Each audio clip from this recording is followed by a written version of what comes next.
And welcome everybody to another episode of FSX Steam Edition. Today we're going to be flying a new plane that I got thanks to my good friend Cavalier Roy. We are going to be flying the Beechcraft Duke today from Vienna to an airport I won't even attempt to pronounce in Rome, Italy. We're going to be flying today with Mrmoondog and ZigZaggy and FS Cloud. Make sure to check out both their channels. They're linked in my channel over in the Monkey Show, along with the Bipolar Prophet and Farmer Dad, Cavalier Roy that I mentioned already earlier, Stu B, and anybody else that I've put up there. So we're gonna go ahead and get started here. I have never flown this plane before. I've never even started it up. All I've ever done is just hopped in it and looked around. So we're gonna go ahead and get started here. Getting the engine started. So first thing we're going to do is we're going to move this mixture lever up just a bit, and we're going to crack this throttles, and we're going to turn on the battery lights, fuel boost, and start up our right engine. Started up just fine, and we're going to turn the generator on, turn pump off, and we're going to turn on our left, and we're going to get it started. There we go. Generator on, fuel pump off, and now we are going to throttle up just a bit.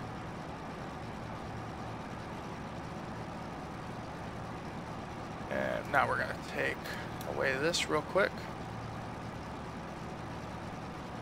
And we're going to turn on our avionics and our master. Get those up and running. And then we're going to get our nav and our beacon on. That's on.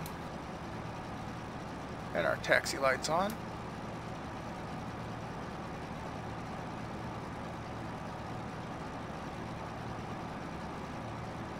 we're going to turn our blower there, and we're going to turn that down a little bit. Turn cabin air on.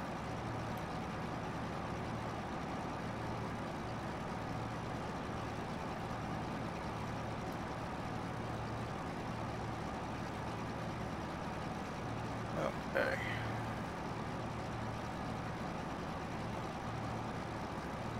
Top sync on. Turn our nav on for our GPS. And this here is our autopilot. We'll be using this a little bit later.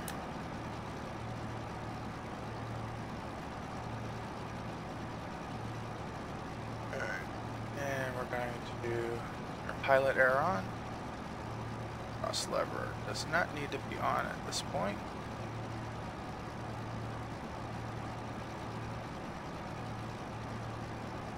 Make sure those parking brakes are on so we don't go rolling through a building. Okay, so now we're going to switch over here real quick, and we're going to catch up with Zig and Moondog. Hi guys, how's it going? Well, I've introduced myself and Zig, and the question was, we know that you're flying and I'm flying, and well, we're all flying, but you're streaming and I'm streaming. Yep. Was Zig streaming? Not as of yet. I didn't get a notification. Well, I didn't know if he was planning on it, but I did say that we're all flying the Duke and we're all here. As did I. Yeah, so I'm loading it FS Cloud, so we'll all be in exactly the same plane in FS Cloud, and we won't look anything like what we're supposed to look like. Or we'll all look exactly like how we're supposed to look like. Right. Except for the skins will be different, because I went with the silver, I don't know, it's a silvery gray. And I went with offline? What the hell ever. Don't tell me I'm offline.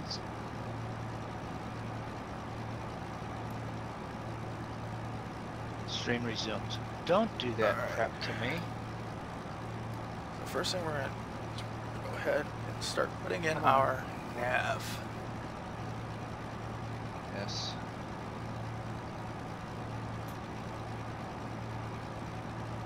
There we go. So that's up. Now we can move that. Come on.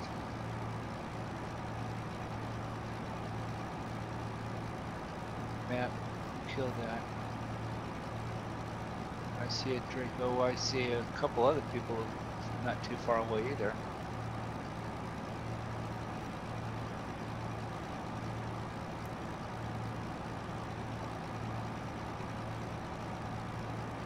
Alright, so the plane. Low output. Why have I got low output?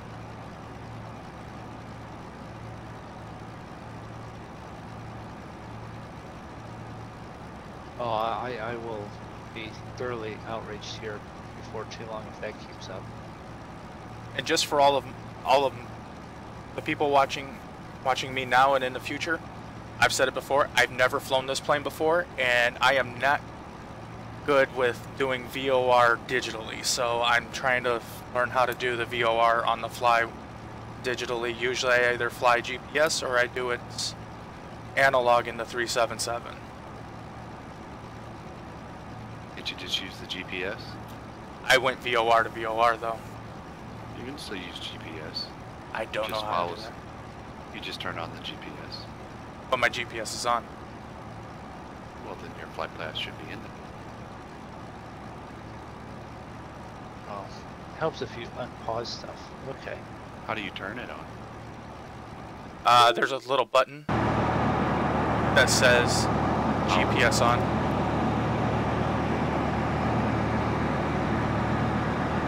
You have all the batteries on. Like, control on. like reload text. be a little more specific of where that button would be.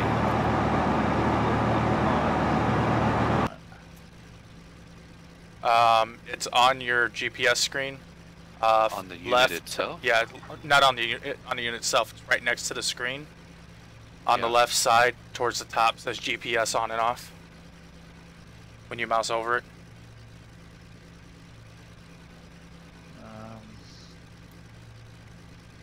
None of my... Did you have to turn all of the avionics on? Yeah, you have to turn all the avionics on to be able to get that. Like, individually, did you turn them all on? No, they all came on the second I flipped the So that's the that inverter one. switch and the master. And then Yeah, well, that's the ones I guess I'm looking for at this point. The inverter and the master are over. Avionics. Yeah, avionics power, over on your left-hand side. Yeah, I found it. I don't know what you're talking about, inverter, but... Oh, that's already on, isn't it? yeah, if it yeah. Okay, now So my hold radios are on. Now the GPS is on. Yeah, so your flight plan should be in there if you put it in there already. Flight plan? Flight plan? We need a flight plan? Okay. Yeah. I'm talking, Draco, it's already on the GPS, just saying. Yeah, no, I haven't even done a flight plan yet. So, let's Well, go into I that. turned my DEM switch to N1, which is where I had my first nav radio turn to, and it says Greek all of a sudden. so the nav so the nav radio. Okay. Okay, I set it to my first waypoint, which is 115.5, and then right above the altimeter, I switched that little knob from off to N1, and it gives me my distance to my first waypoint, 18.2 nautical miles. Did that? Oh, doke. The thing I'm trying to figure out though is how do I set for the second waypoint, so that way all I have to do is just hit a button and it switches to the second waypoint. I don't have to worry about entering it manually right away. I have no idea. You're talking to guys who don't ever fly that way, Draco. I There mean, it is. you remember that, right? Yeah, I can tell you how to turn the GPS on and work that. And you don't got to worry about all that other nonsense you're talking about. And if we go to aircraft, kneeboard, nav logs. Okay, so that's set. This is nav radio, so that would be 115. Why is it not going to 115?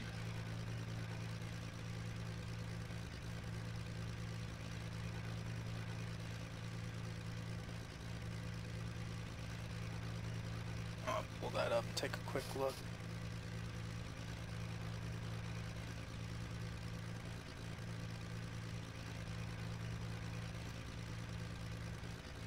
Oh, that one worked. And that should actually be up on this one. All right. Now, when it comes time, you guys will have to teach me how to put in an approach. Approach? There's no approaches. Oh, yeah, there is. There's no approaches in flying. You just get in and you look for the ground and you go, there, that's where I'm looking for.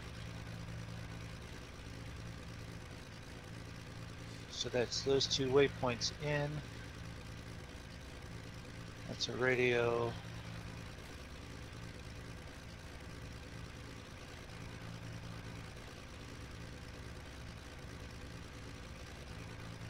The nav one, ident, well, that would get it to go beep, beep, beep, beep, beep, beep, beep. No, that just is going to show you how far you are from that waypoint, how fast you're going, Okay. and how long till you get there. Oh, that's the one. Marker sound toggle. There it is. I knew you'd find it. But while we're sitting here on the ground, when you're setting up for approach at, I'm setting up for approach at LIRA. It gives me 3 different approaches. It gives me VOR DEM 15, ILS 15, and NBD 15. Oh, wait a minute. How do I have that? Well, if you're going to use the ATC, you have to wait. Okay, so I have to wait until they tell me. If that's what we're going to do. What plane is this? This Just say the Duke. I know it's the Duke. It's a Beechcraft.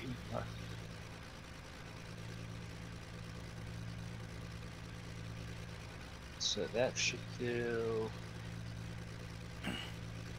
that. Okay. Oh, heading bug. Heading bug is over here. Which way is we supposed to be headed? 213. I'll be right back.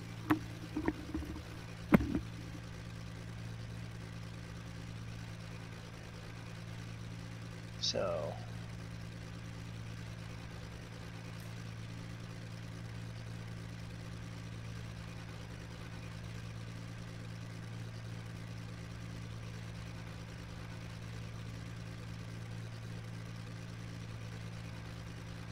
that should be that.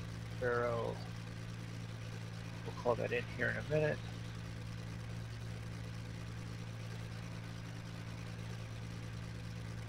They have 2 cores. That was 208. 208. Oh my god, how do you use this freaking autopilot?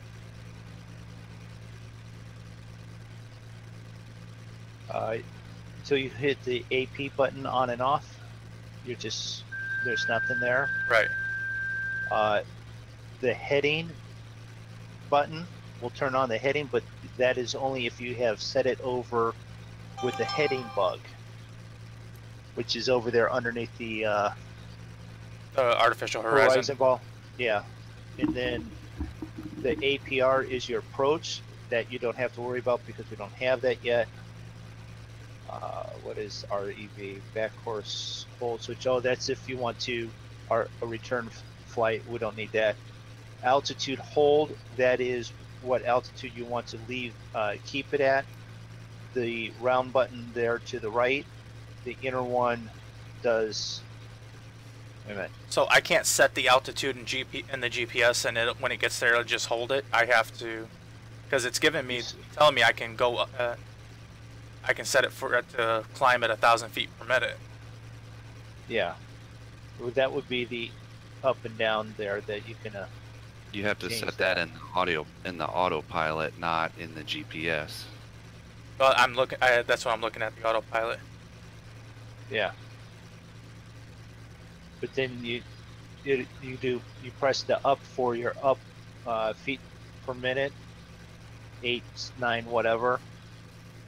Wait for it, and then you rotate the buttons to the right of the up and down to get the altitude that you want to get to. Where's that at? To the right of the up and down button on the autopilot. I haven't even found the autopilot yet. Is that in the radio stack? Radio stack, third thing down. You have AP, FD buttons, then your heading HDG button. I see it. Okay. I got it. Okay. All the way to the right, then you got your up and your down for your, and then the round altitude knob. Okay, yeah. I set for 10.5, so I'm doing that now.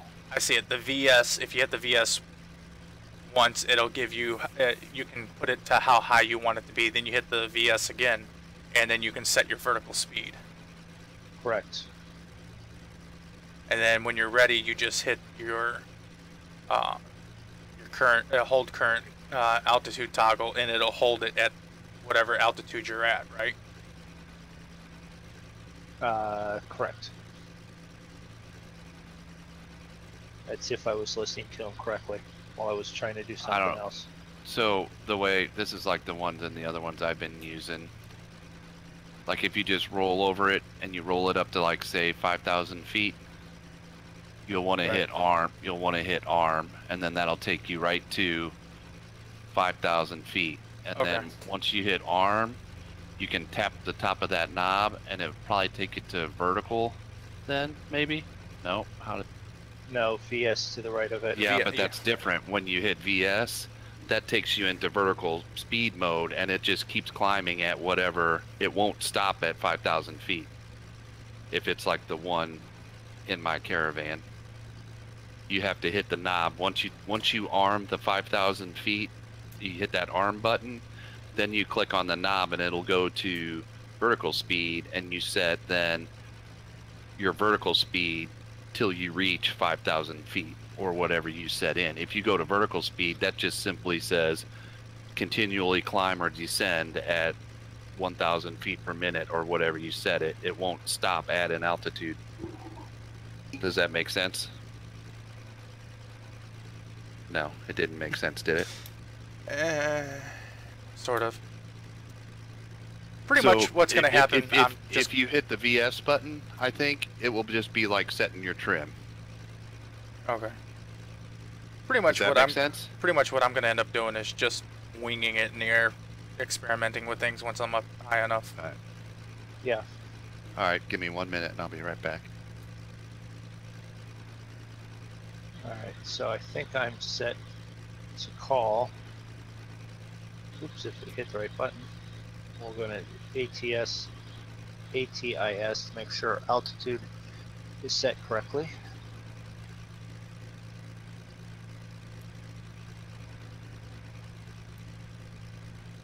Uh, 2991.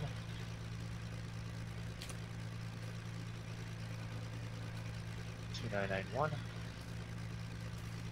Ground. Where are we departing out of? South or west?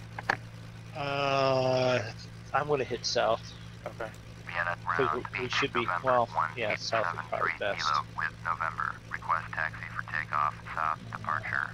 Beach, November, Why do I have no 1873 kilo. sound? Taxi 2 and hold short of runway 16 using taxiway Do Echo I just not have X-ray sound 9 because it's Echo low? X-ray 7 Echo X-ray 23 Echo Bravo 1. Contact tower on 119.4 when ready.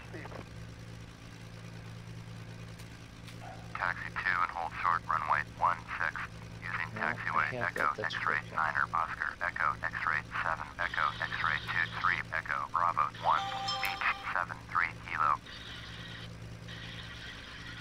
Hey Zig, you're live.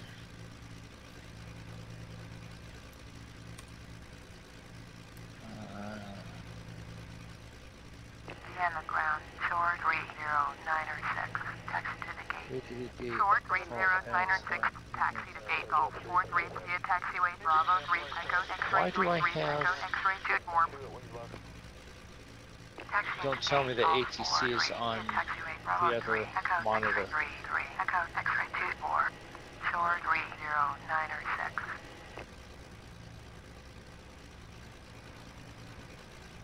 Now you can pull up the sat nav or the GPS, but that's the only thing you can pull up. Alright guys, you're live on my stream now. Say hi. Hi. How's See everybody? ya. I'm done. I'm out of here. Goodbye. Oh, that's not what It's over. said. It's over. It's no wonder I'm about ready to get hammered with some storms. Zig streaming. Yeah. He only does it when there's severe weather on the outlook. So do we think we're ready to go? I'm pushing back. What's the worst that can happen? Are you? We splash down in the water. Crash and start over. I mean, it's not like any of us have ever flown this thing before, so. And it's not like none of us have never crashed. Right. I haven't. Oh, I've crashed plenty. I crashed twice. Alright, so that's on my stream, popping up here shortly, will be an outside view of my plane. Now, what I should probably do is, after I get done with this pushback, And there's the outside of my plane. go to Hey, I see both of you, and you're both Dukes. Or Okay. something like it. No, actual Dukes. It says Dukes. And Zig, your plane is black. Moondog, your plane looks Really? pretty much exactly like my plane. Huh. Yeah, well, I went with the silver one, so. Draco? Where are we going to? Runway 16? Yeah, I will meet that. Is that where they sent? Is that where they sent you, Draco? That's where they sent me. Damn, this Yeah, plane yours is taxis. the white. Whoa, this plane taxis fast. You're in the white and blue one, aren't you? I think so, yeah. Oh, speaking of taxiing fast, that's what I need to. I didn't do a Where camera is- or. Holy Where crap, is- this plane taxi fast. You might need to pull back on your condition livers.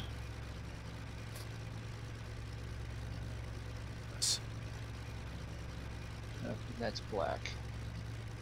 Alright. Vienna Brown, American Pacific 1. I have to do that in the Cessna. I have to pull them back American Pacific 162 to about. General aviation parking using taxiway Bravo I have to pull them back to about 40%. X-ray 24 Echo X-ray 9er Oscar Echo 13 India. Otherwise, it just runs away on taxi.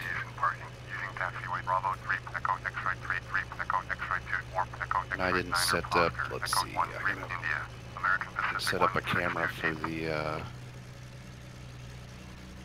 Well, I gotta set up a. Oh no! Holy crap. That doesn't help at all. Lost- I got a catering truck in my way. Dang it! It didn't save my cameras. I'm bummed. That sucks.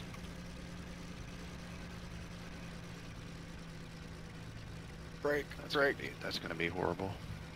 Break. break. Well, yeah, because I got a freaking Airbus coming right at, or a Boeing coming right at me.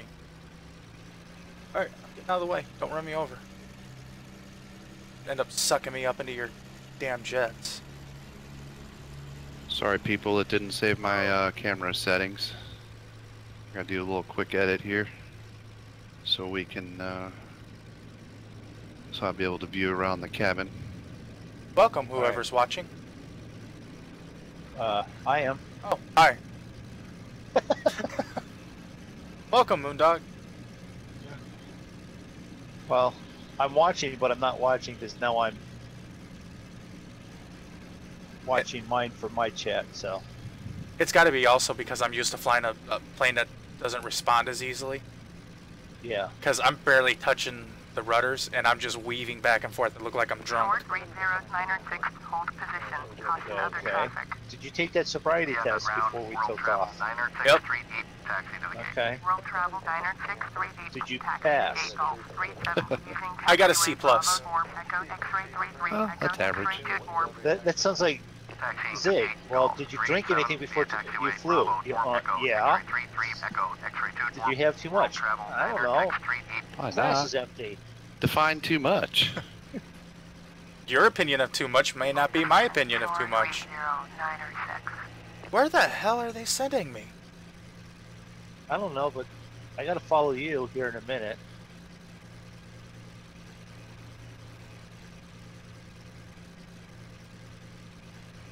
I'm gonna be all the way to my first waypoint before I ever take off. Are you coming back over here to the taxiway? I've been on a taxiway. Look, this little truck just decided to come zipping by. I have a Duke crossing my path up there. I don't know who that could be. No, I know who that is. It's a white and blue off to my left. I'm way the hell out in the middle of nowhere. You're in a parking lot. I think they're messing with me. I think they're just sending me down the expressway right now.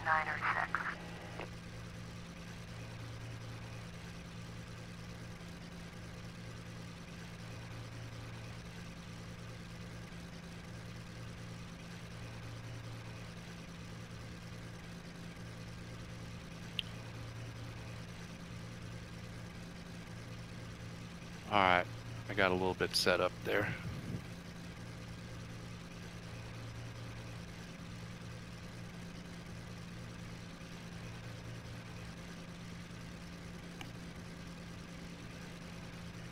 Tweak some more once I get up flying, I guess. I got a feeling this thing takes off like a flippin' rocket. Compared to what you're used to, maybe so. See, I'm used to nice, long, leisurely climbs that takes me an hour to get up to 30,000 feet. Well, I don't know that it. I don't think will it'll go climb that fast, but particularly it'll climb. fast, but yeah. I did a takeoff and landing at AK's at Akron Canton. With this plane? Yeah. So I was technically the first person to fly it and land it, and I have not crashed. Armor's like, that looks just like the plane I saw in the field. I go, it wasn't me, because the one that you showed was white and some other color. Mine's silver. And that plane was too small to be me. Yeah. So we came up with the thought that it's probably actually him. He's moonlighting as a pilot, and he crashed and took a picture himself.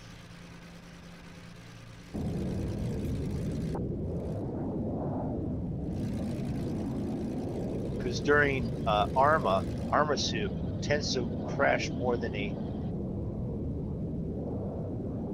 okay. Where the heck did we take? And is this airport this big, really? Apparently they have us taking off the same runway that we landed on. But it seems like we're taxiing a really long way. Yeah.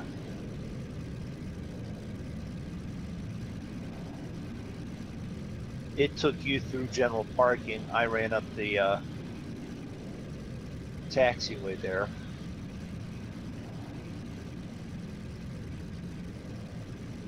I'm thinking you're off. Oh, now I've lost my game audio. Are you kidding me? Look, there's the Duke. Or a Duke.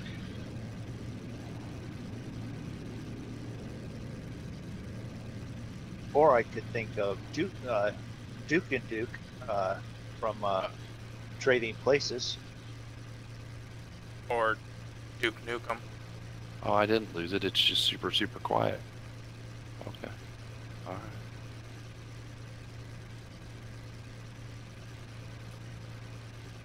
Fair enough.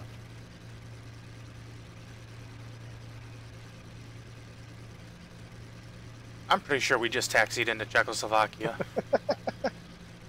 No, not yet. You guys still haven't taken off? Oh, we haven't even reached the runway.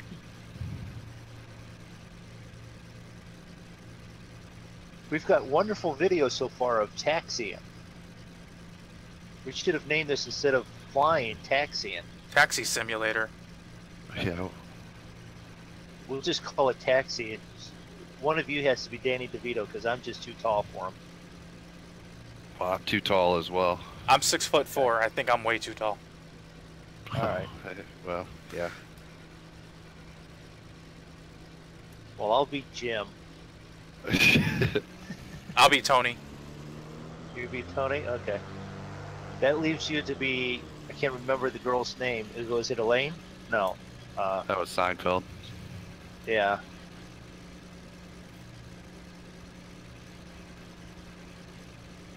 All right.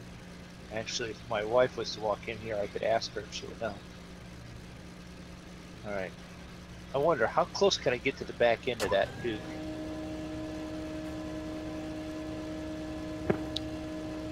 You know what this doesn't have? It doesn't have GPS that goes, traffic, traffic. Parking brake on.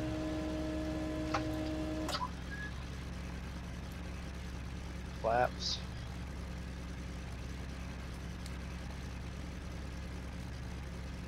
Got me just cruising off to nowhere here. Yep, we're all over here. We want to wait till he shows up and we'll take a photo or something? Yep. Hello. Beach, November 1873, Kilo, cleared for takeoff, runway 1. You got my parking brake on? Departure approved. It's taking me way off, like away from the runway now. Yep, we see you. Oh, I can see your lights. Yeah, Mrmoondog, why don't you just cut my tail off with your props? Beach 73, Kilo, did you hear my last transmission? Cleared for takeoff, runway 16. Beach 73, Kilo. Vienna Tower, Pacifica 9865 is 13 miles north. I don't know if I'm going to mention what my wife said about Vienna. Pacifica 9865, Vienna Tower, fly straight in, runway 16. Altimeter 2. Oh, come on, it's just us and the entire internet. Fly straight in, Yeah, I runway know. 16, Pacifica 9865. She said something about not wanting to hang around Vienna either because of the small wieners. small sausages. Yeah. All right. We're not really going up high enough with where we need I set mine for 15,000. the cabin altitude goal. I would set it because 15,000 is pretty thin air. Well, I was just going to 10.5, but it won't let me go over 10.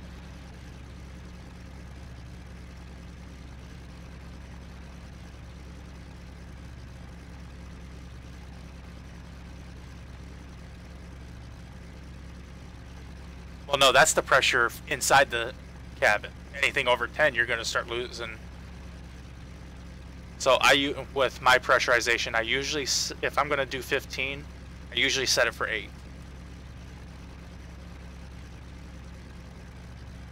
Okay. And then I max out the pressurization, the climb rate. I max it out, so that way it just goes up as I need it to.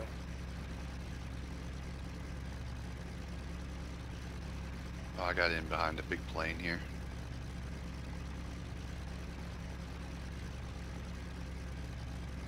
Pacifica 9865, cleared to land, runway 16. Cleared to land, runway 16, Pacifica 9865.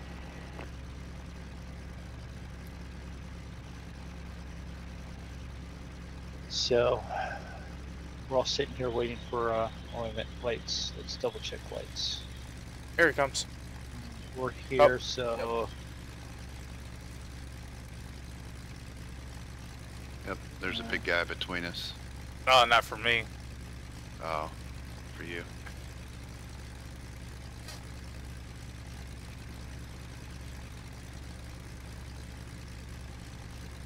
I have no sound for ATC. This is the same thing like when I had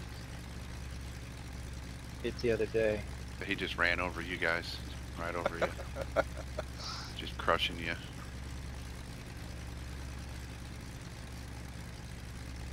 Oh, now he stopped right on top of you to rub it in. Now he's rubbing it in. There we go. Alright, let me know when everybody's ready. Ready. Yep, ready. Alright. Except for the big plane in front of you there. But apparently you can't see it. And there's nothing around me. Alright, hold Actually, on here. if you hang out there for a minute, I can swing around here and get us a nice screenshot. Hold on, Draco. Hold on, hold on. Stop. I'm trying. The brakes aren't exactly good on this thing. He took off right as I was getting ready to take the picture. Now he's not in the picture. Come back here or no Oh, he's picture for totally you. gone. Yeah.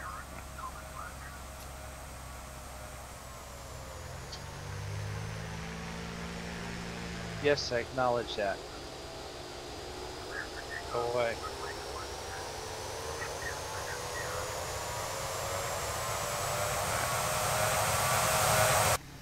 And buffering.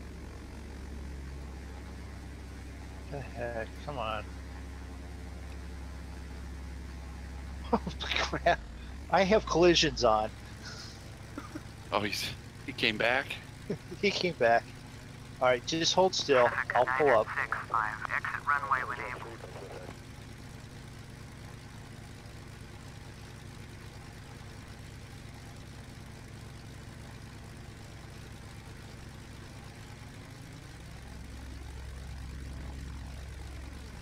I don't know, I kind of like your black plane, Zig. But I like Mrmoondog's silver one too.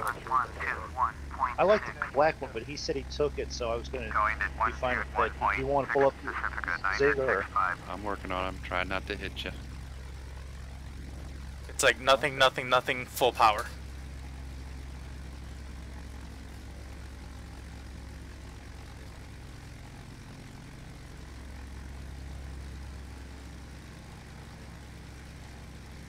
I just watch Zig's plane do a nose stand to keep from hitting you. Alright, I've got mine. Hold on.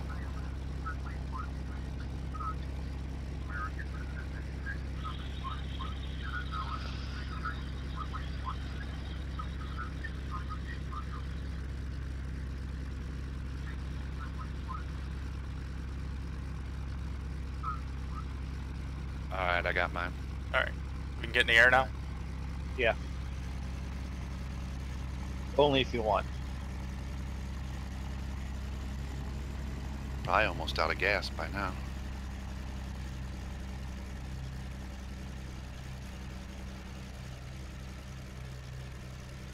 Vienna Tower, world travel 1270, please 13 miles north inbound, ILS, runway 16 approach.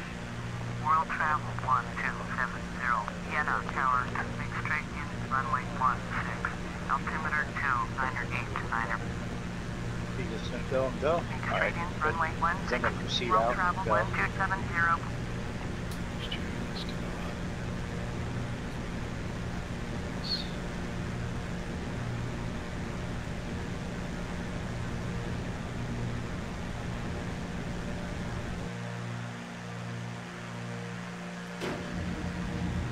Gears up.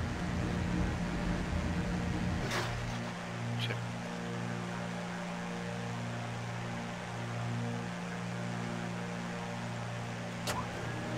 Laps up.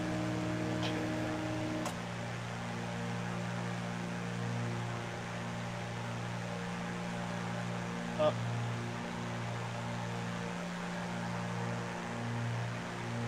Gears coming up.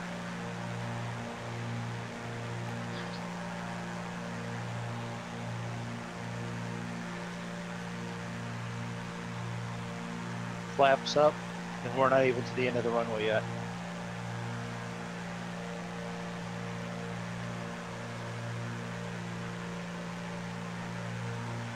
Which, if I recall correct procedures, even if you're up early, you got to fly the length of the Yep, until runway you're first. until you're past the end of the runway. H73 Kilo, you're leaving my airspace. Frequency change approved.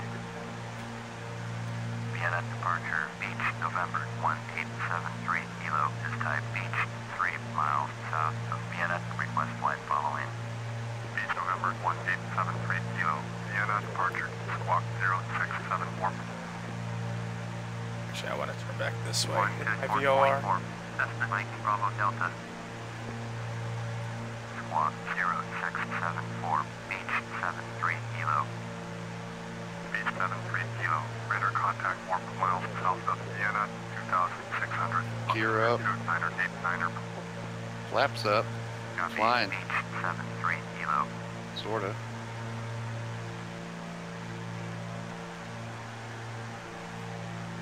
Vienna approach, Cessna Oscar, Kilo Mike Bravo Delta, with you 10,500. Cessna Oscar, Kilo Mike Bravo Delta. Vienna approach, roger, altimeter 2988.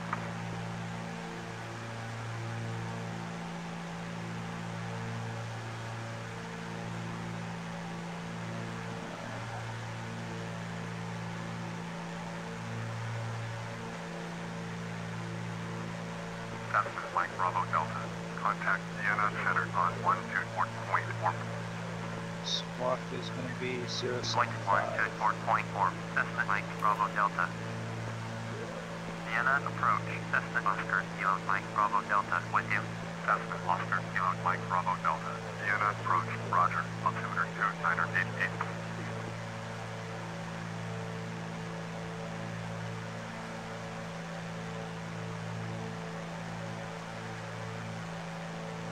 Alright, well.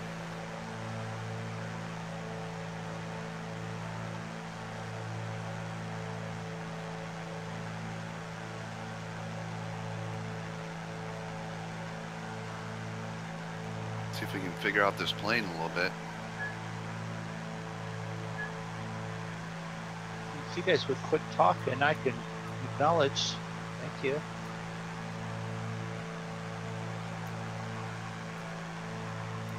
I can get rid of that. Cessna Mike Bravo Delta. Contact velocity approach on 118.25. 118.25 for Cessna Mike Bravo Delta.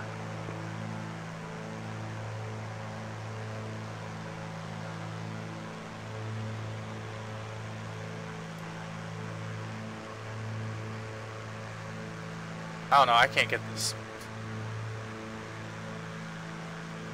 autopilot to work for me. Oh, it's probably because I don't have autopilot turned on. Yep, that's step one.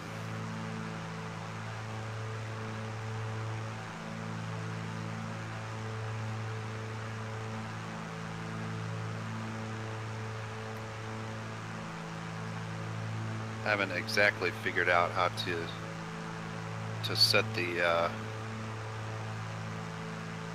altitude just yet, but oops, full speed.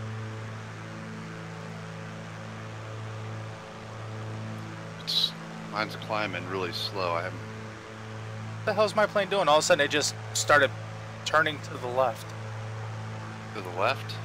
Yeah. Should have turned to the right if you're on nav. Did you flip your little toggle switch from nav to GPS? No. It's to the right of the GPS unit. It's the silver toggle switch. If you're gonna fly via GPS, you gotta flip that down on GPS. Then Okay. when you hit the nav button on the autopilot, it'll track to the GPS. Okay, yeah, it just started making its turn back.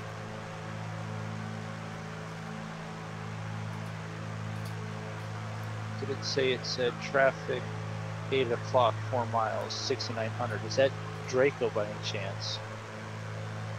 Yeah, possibly.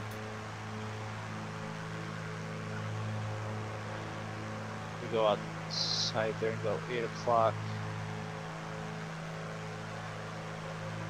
Oh, because you two are off to my 6 and... That's no, weird. That's, The autopilot doesn't stay lit up, like the buttons don't stay lit up when you got them pushed. I don't like that. yeah. I guess it tells you up there, but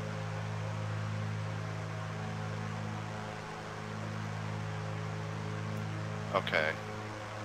So once you lock in your altitude that you want it on the autopilot, Yeah, 15,000. Yeah. okay, mine was at 5, but I'm gonna lock mine in at 15. So okay, you set it to 15. Hold on, I'm not there yet.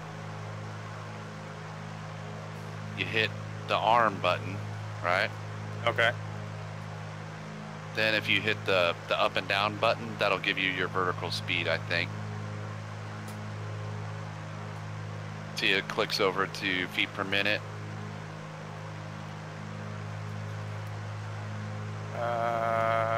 Or does it not? Yeah.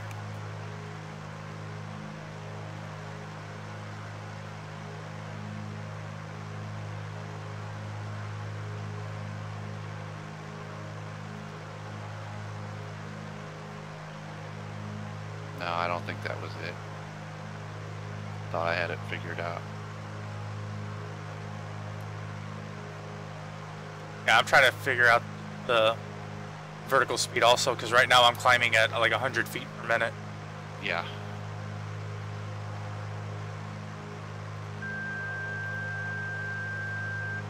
Well, we're all doing about the same there instead of...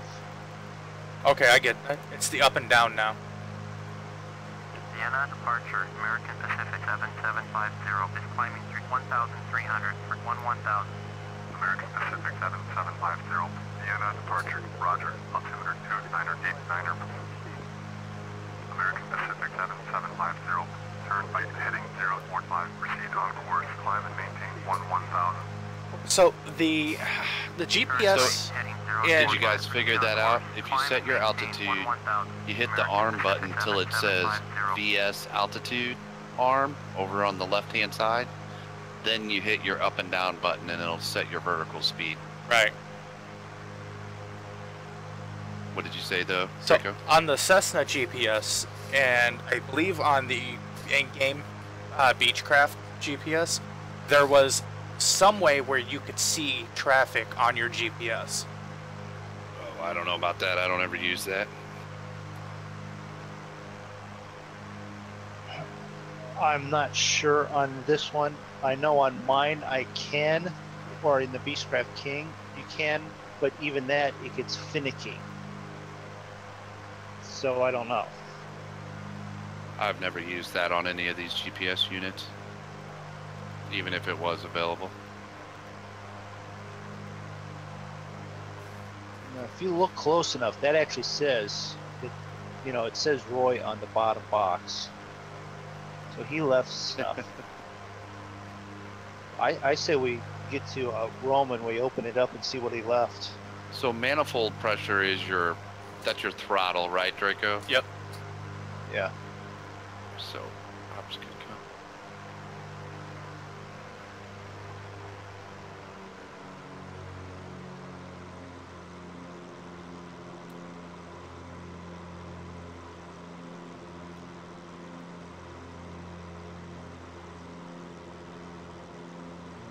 Everything on me is in the green, even though some of it is towards the top end.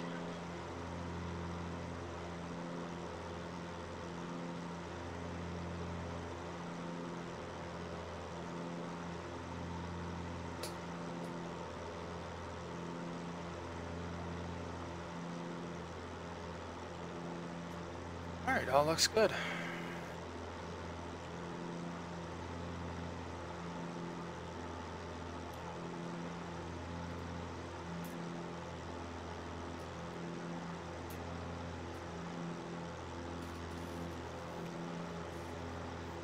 I could probably turn some of the lights off. How do I get back down to there? Oh yeah, like Yeah, oh, I didn't turn my pitot heat on. landing, fuel vent, landing, pitot left, taxi. stall, pitot right, surface. No, should be Vienna approach, Cessna Oscar, Kilo Mike Bravo Delta, point you 10,500. taxi. Cessna Oscar, Kilo Mike Bravo Delta, Vienna approach, roger. Altimeter My views are all messed up. Cessna Mike Bravo Delta, contact Vienna Center. I set them all up before I started streaming, and then Vienna approach, orbit 6987. hit the wrong button and lost them all. 800 for 12,000. Orbit I swear it went back to climbing at 100 feet per minute. altimeter You didn't have it set right. So here you go, ready? Hold on. Let There me it get is. in there. Let me- I got it. let me- I got it now. Orbit 6987. Yeah, and mine's coming down because I'm getting to the height that I wanted at 10.5. 4.4 for Orbit 6987.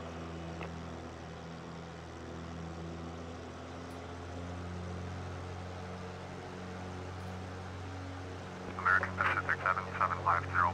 Contact Vienna Center on 124.4.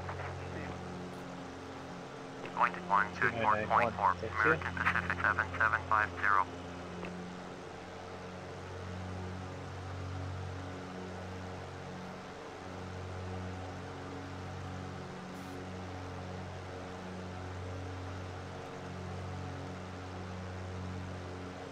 The one thing I found out during my flight, the two little right and left fuel tank selectors, don't turn it to off.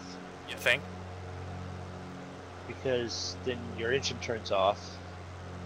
Then you're flying with one engine. Who would have thought? Wow.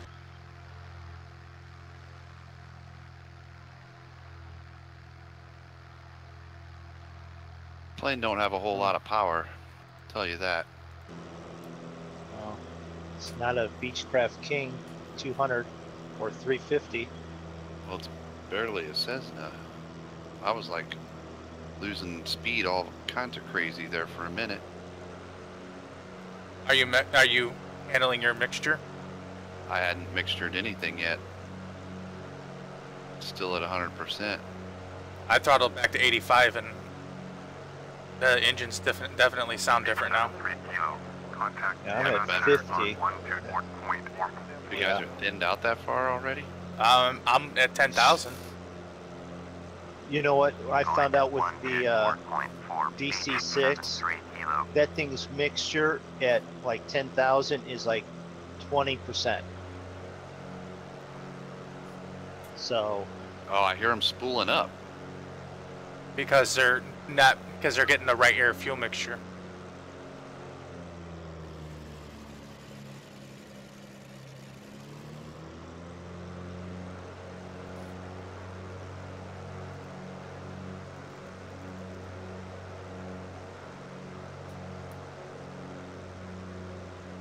And I have my propeller lever at 80%.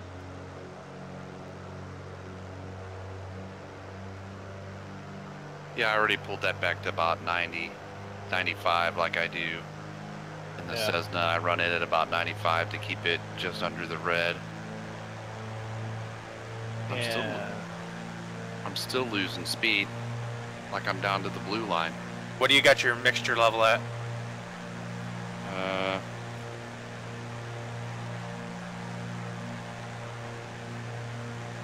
You got your flaps all the way up? 75, I think.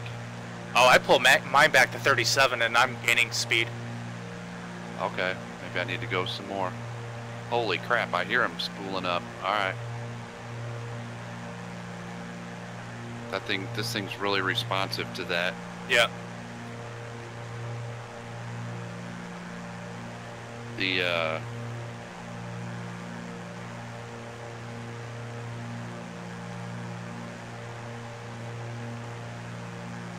The Cessna's not. Like, you can't even tell that when you're doing stuff like that. It's like I almost do it just to do it. Yeah, I'm actually gaining speed as I'm climbing at 1,000 feet per minute. 637 is climbing through 1,504 9,000. So your mixture's 50 and your prop is what? Roger. Oh, my mixture is 37. 37. And my prop is at 89, and I have my throttle at 99.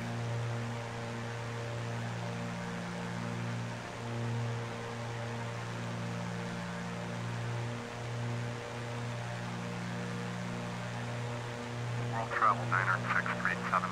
Contact Vienna Center on 124.4. 124.4 for World Travel Diner 637. So, well, we're off. Well, two of us are. What do you Drako's mean? off. And Zig's off too. We're just Huh? A little bit behind. Well, on the map, you're a little bit behind us. That's all. No, I'm behind you guys. Oh, I'm bringing up the rear. I'm behind Zig. where am I at? Because I'm not even on the map. Vienna departure, world travel 4726 is climbing to 1,400 for 13,000. It's not even showing myself Travel on the map. 4726. That's Nope, departure. I don't see you on the map either. World travel 4726. Turn left heading 130. Resume own navigation. Climb and maintain 13,000. Go Turn out left of heading it. 130. Resume own navigation. Climb and maintain Start it again. 13,000. World travel See, I wonder. 4726.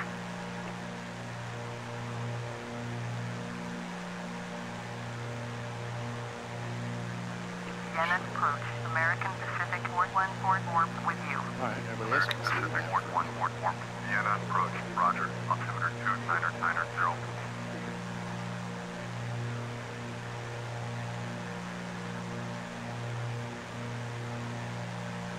Okay, there it is. Okay, I've finally reached 15,000. I'm just about there. Now I can back off on the RPM a little bit. World travel 4726. Turn left heading 100. Or not the RPM, but the Turn left heading throttle. 100. World travel 4726.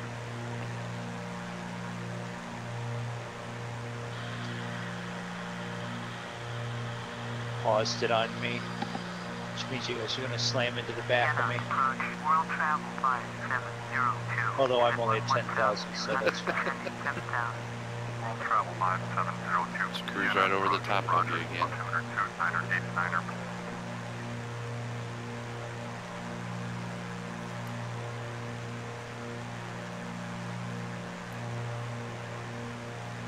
And I don't know if it matters or not, because I don't know if it's modeled in this plane. But if you close your cowl flaps, you'll get a little bit more speed. Yeah, where are the cowl flaps at? Yeah, that would be a follow-up question. Left side, over on the armrest below, right below your ignitions or your magnetos. They were closed. Do you have them at half? I closed them all the way now. So you're supposed to have them open when you're on the ground and taxiing. Where are they supposed to be now? Closed? They're supposed to be in a closed position. Mine was closed. But when you're taxiing, they're supposed to be in the open position. Oh yeah. All right. Mine were closed. Gotcha.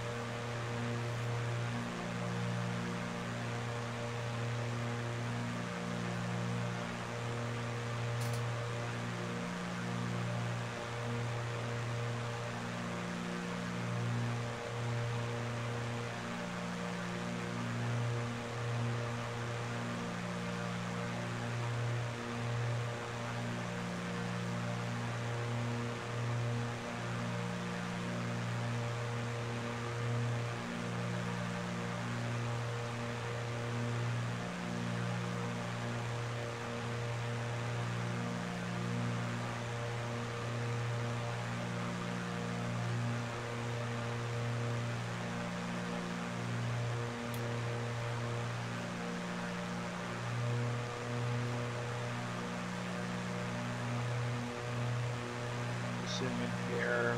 Flight plan. 30 nautical miles. 29. GRZ. Double checking. 37 nautical miles to GRZ for me. Okay.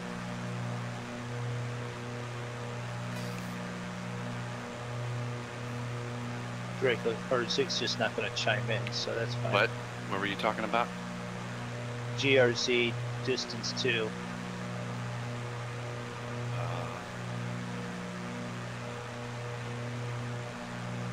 GRZ 31 miles.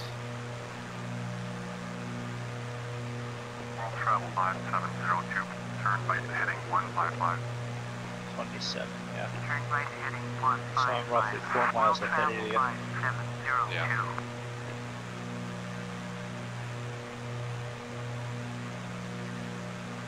But if you switch, oh no, that would be why. Nav radio, please. Keyboard. 5702. Turn left heading 125. DOL. Turn left heading 125. World travel 5702.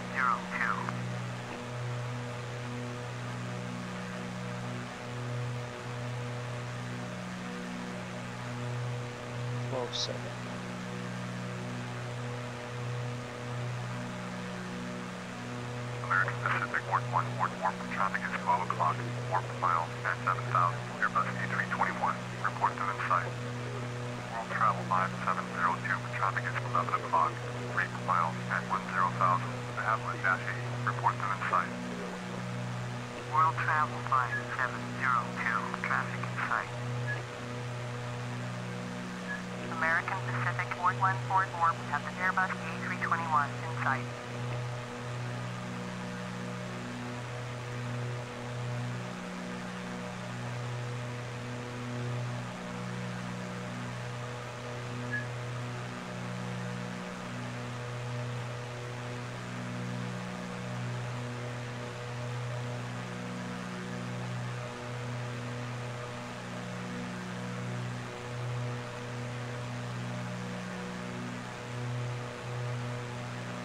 Alright.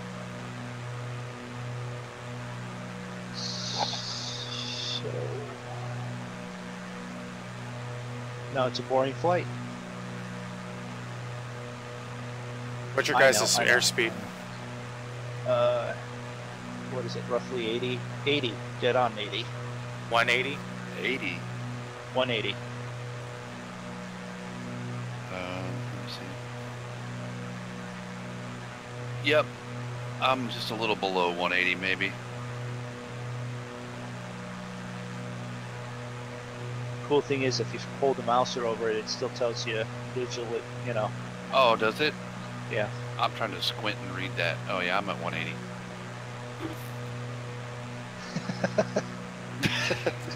Zoom in further and then walk over to the TV, Zig. Yeah. You know, when you're sitting 7 feet away. I am hitting 40 frame rates though at the moment. Well, that'd be nice to know what I'm doing, but I'm not going to worry about it. Oh, I can tell you how to turn that overlay on and with the NVIDIA. I meant to do that earlier and I forgot.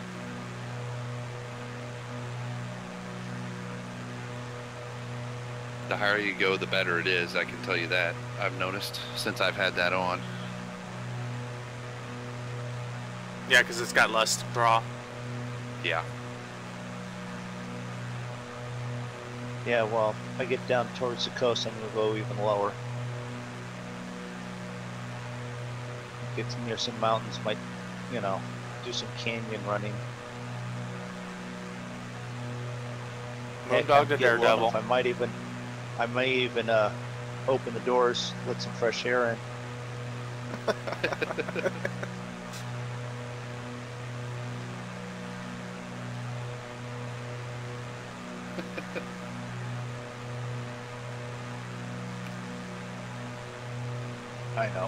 I know.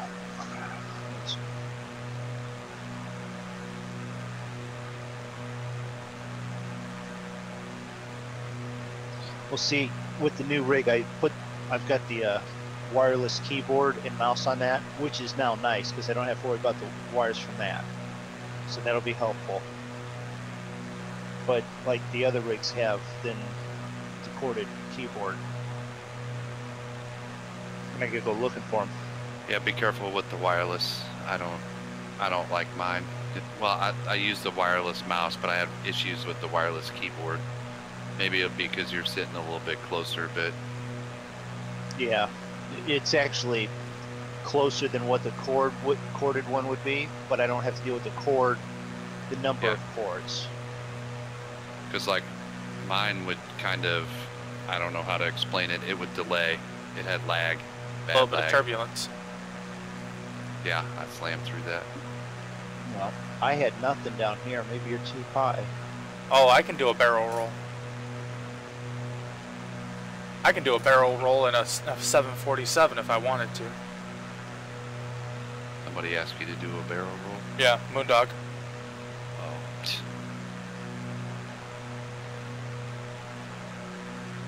Yeah, that or I'm getting caught up in some of your prop wash, Zig. Oh no, I'm 2.9 nautical miles behind you. No, I think he's laughing at what someone wrote in his chat. Oh. A loop-de-loop?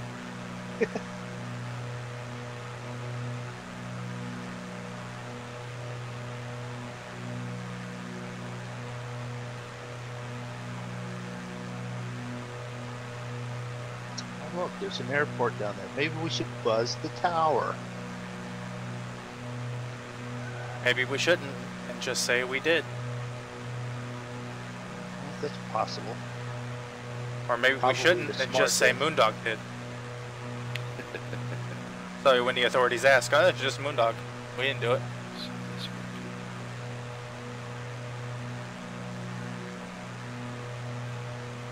Oh, I know what it is. I gotta go into settings.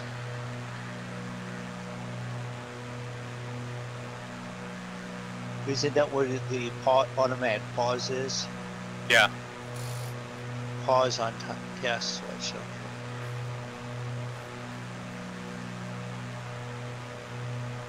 The what?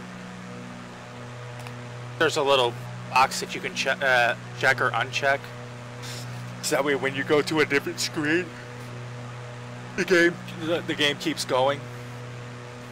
Otherwise it pauses. Oh, right. So we're just about ready.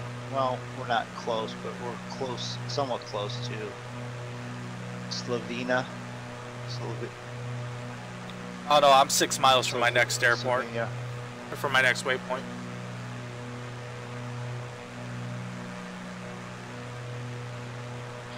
Actually, I'm like right on top of it.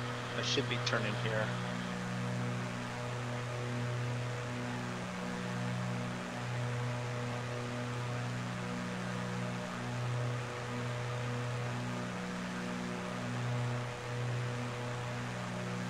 Yeah, I switched over to DOL. What's that? Oh, the waypoint? Yeah.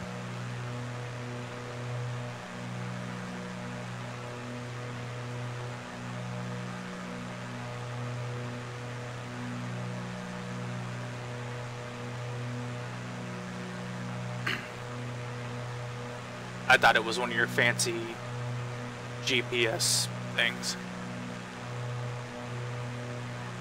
Well, it is for him. You know, you kids and your newfangled gizmos.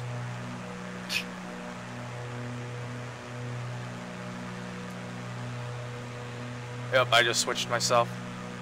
Another 60 miles.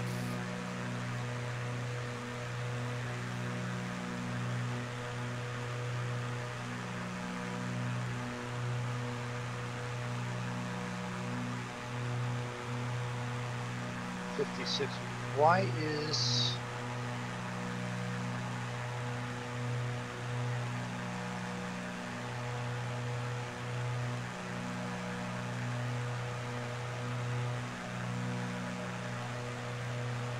that's why There. I didn't have the nav button turned on. Yep, that helps. I mean, it's nice to know I was flying exactly straight, but on the heading bug that I put on, which is good.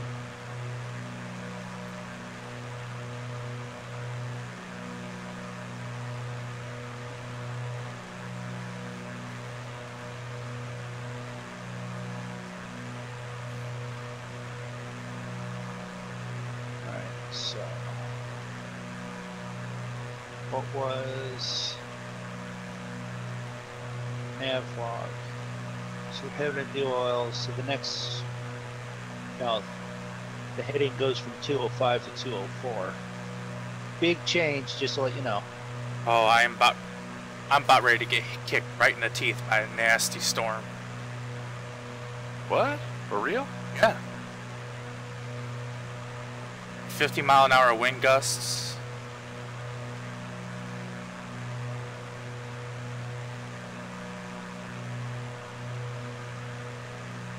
I got the weather set right. No, in real life. Oh, it's like the next. It's like the next. Blue. It's like the next town over. Gotcha. So if all of a sudden I just disappear, it's because you have no internet because the storm ripped everything out from underneath you. and I'll be pissed. Especially since it's supposed to be 91 tomorrow and humid. Wonder what, anybody know what mountain range this is we're coming up on? I think we're I don't know. still in the Himalayas, aren't we? Himalayas? Or not No. Not Himalayas. Are you thinking the Alps? Yeah, this is still the Alps. I've got a Grand Caravan coming the other direction, just to my left at 13.9, so some regards you should be looking out. I guess it might be I guess it's the Alps. I don't see a Grand Caravan anywhere around me. I'm just, yeah, I know. It's because even though we're linked together, my traffic isn't your traffic. I guess that's the Alps. It doesn't really say on the map.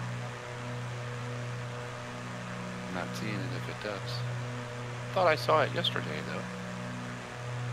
And I just quite get the right zoom setting to where it says, oh, Alps. Yeah, there it is. Yeah, we're kind of it's part of the Alps, I guess. Not the really high parts, but it is part of the Alps. Yeah. You heard it. Zig wants to get high in the Alps. Well, he wants to change. He's normally getting drunk in the plains.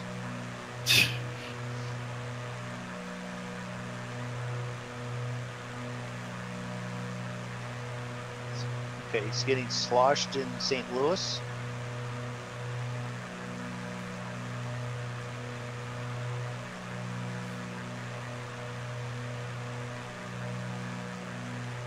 Altimeter is still 2991.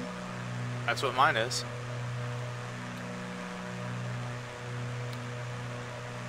Vienna Center, Beach, November 1873, Kilo, with you, 15,000. Beach, November 1873, Kilo, Vienna Center, Roger, altimeter 29991. Has anybody looked up our next airport for charts? Why would anyone do that? I don't even know how to do that. Oh, good lord. I'm on it. See if I can find something. Can't go to my usual resource because we're international again, so... What are we? LIRA charts. Is that what we are? LIRA? That doesn't sound right. Is it that?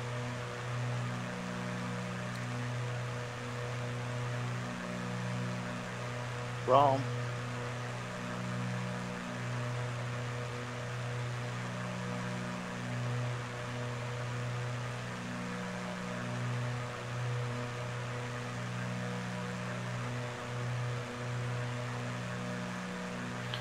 LIRA charts.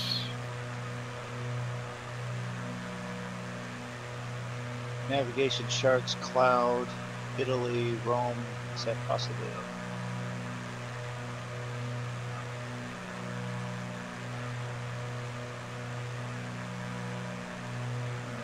it? It wants to pull up charts for the lira, the currency. Yeah. No, if you go further down the Google page there, I've got all sorts of charts, but I'm not sure. Longest runway 7228, but I don't have a direction on it yet.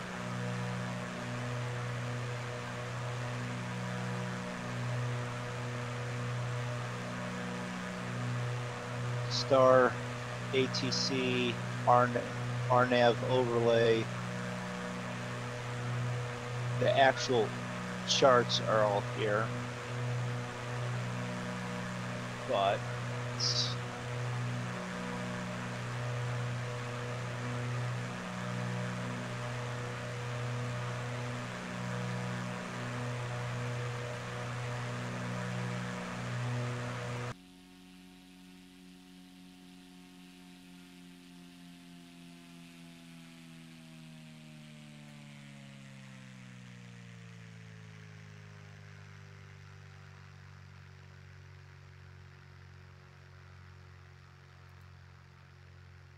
Well, we just have to wait till we get a runway, I guess, but I think I got them here. Oh, maybe. This is ads, putting advertising on the charts. Oh, you want me to buy them? I'm not going to buy them. Mrmoondog, I just passed you. Why would you do that? Oh, I flew over top of you.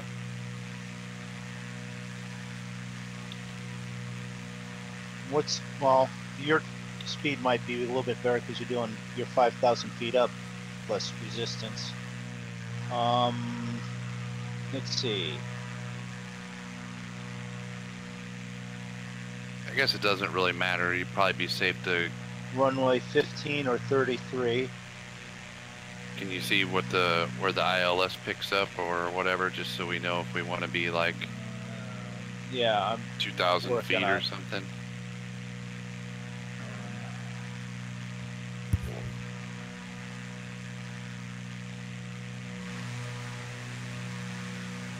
asphalt. When is it? I'm really tempted to get that DC-3. What DC-3? Oh, we all are. That'll be the next one we're doing. What are you talking about? The one that you showed me. Oh, today? I posted different links to download it. I already got it. I already installed it. Yeah, I'm tempted to get it because it looks like it's really fun to fly. I'm not sure. I didn't fly it really, but... Well, I watched that video. But, I watched the video today. On how to fly it. yeah. It looks interesting. The only thing though is I gotta go into the config files and change it to where the tail, but the tail wheel moves Yeah, with the. Let me know if you figure out how to do that. Listen to you guys. Hey, BP. If you got nothing interesting, no, go ahead. It's the mysterious Mr. BP. You don't mind, do you? Oh God, no. This is in my room. I just was gonna stop in to say hello. How many times have we crashed your streams?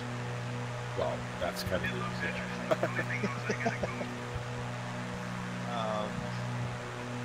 Copy.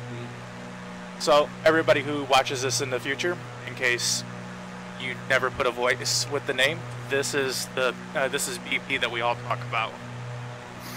Do we all talk about Yep. BP? Yeah. Okay. No, occasionally, yeah. Yep, we mentioned you. You're making me gross. So how's See, this, there's airport nav. how's this beach? Whatever this thing is. The Duke? The Duke. It's not a bad little plane. Besides being very loud. It is loud. It is. It's not a bad little plane. It's got some decent speed on it for its size. You know I'm not gonna fly it because I can't. Clearly, I can't fly. So. As I've proven over and over again. Yeah, that Atlantic Holy shit. there in the Cessna there.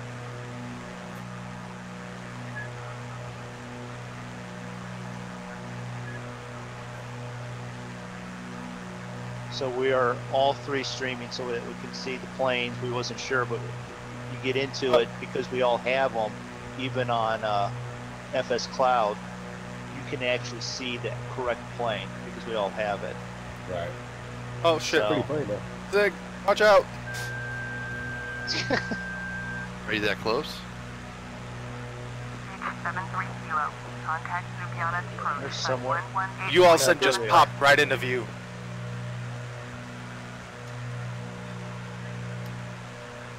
How is it that you guys passed me so quickly? Well, 5,000 feet of height might be the difference.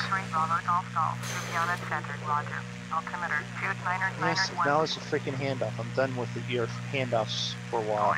118.75, Beach 73 kilo. So we're going to do this. Vienna Center, Beach, November Turn off that. 1873 kilo, with you, 15,000. 1 minute you weren't there, next minute Zig. There was just your tail. Where'd you go? There you are. Beach 73 kilo, contact Ljubljana approach at 118.75.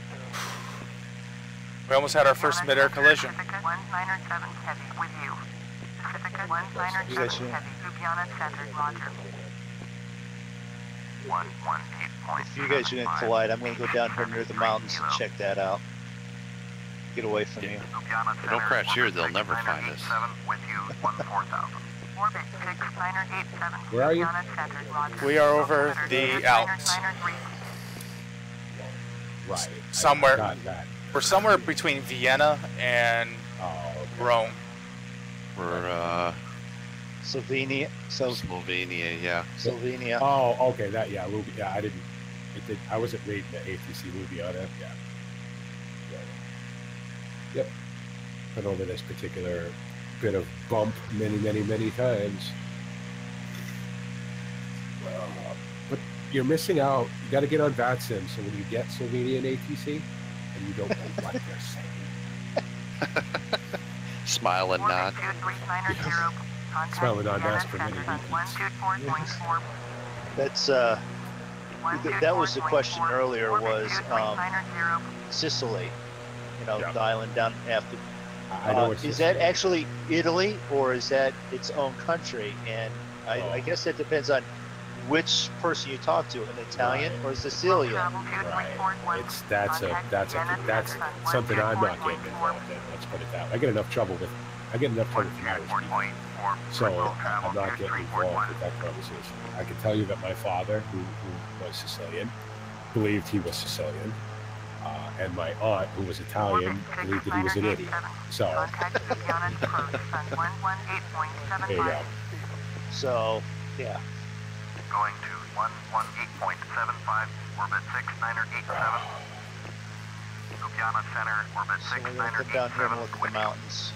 Orbit 6987, Ljubljana Center, And roger. way Altimeter over 2999 orb. Yeah, I see Orbit that. 6987. Back off Contact a little Ljubljana bit. approach, sun Oh, you're back off. The wings fall 118.75. off, yeah. Yeah. 118.75. A moment ago, I knew that there was about 6987. 220, but Ljubljana Center, orbit 6987 with you, if you 14,000. slow up, the noise goes away. Oh, wait. I have another person showing up. Well, welcome whoever this new person is.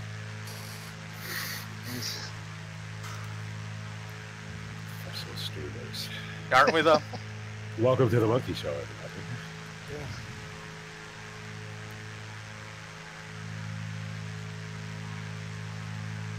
Zig, you aren't streaming. I like to see what the world looks like from your point of view. Yeah, I'm Yeah, streaming. I'm streaming. You are. Oh, Orbit 6987. why did I not get Contact Ljubljana approach, sun 118. Yeah, we got ourselves a triple stream going on today. Ljubljana Center, will travel Hold on, 7929. I just want to see what the. Flight level 250. World travel Actually, 7929. before you Ljubljana Center, roger. Before you popped up this afternoon, actually there was all of us in your chat, and I was like, well, the virtual airline's here, we should just start flying now. And David was in there, and it's just like, well, you know, I'm not a part of it. It only takes downloading Flight Sim. We'll get him. The thing with David is he is absolutely right when he says he's just gonna. It's not for everybody. Right. Ljubljana Center, orbit 6987 with you. Orbit 6987, Ljubljana Center, It's all right. roger. Altimeter 2999 orb. It's pretty good, Zig. Little Yeah. stuff. Little stuttery though. I don't know why. Haven't figured out why that is. Does the bit rate help that at all? You mean for streaming? Is it stuttery on your end? No. No. Then yes. No. See down there, I'm getting 54 frames. Oh yeah, I see it on the bottom. 54. Yeah. Yeah. So you might be. Ljubljana Center, H India Golf. So I don't. I haven't really figured out what to adjust to maybe help that. What are you using to stream? OBS Studio.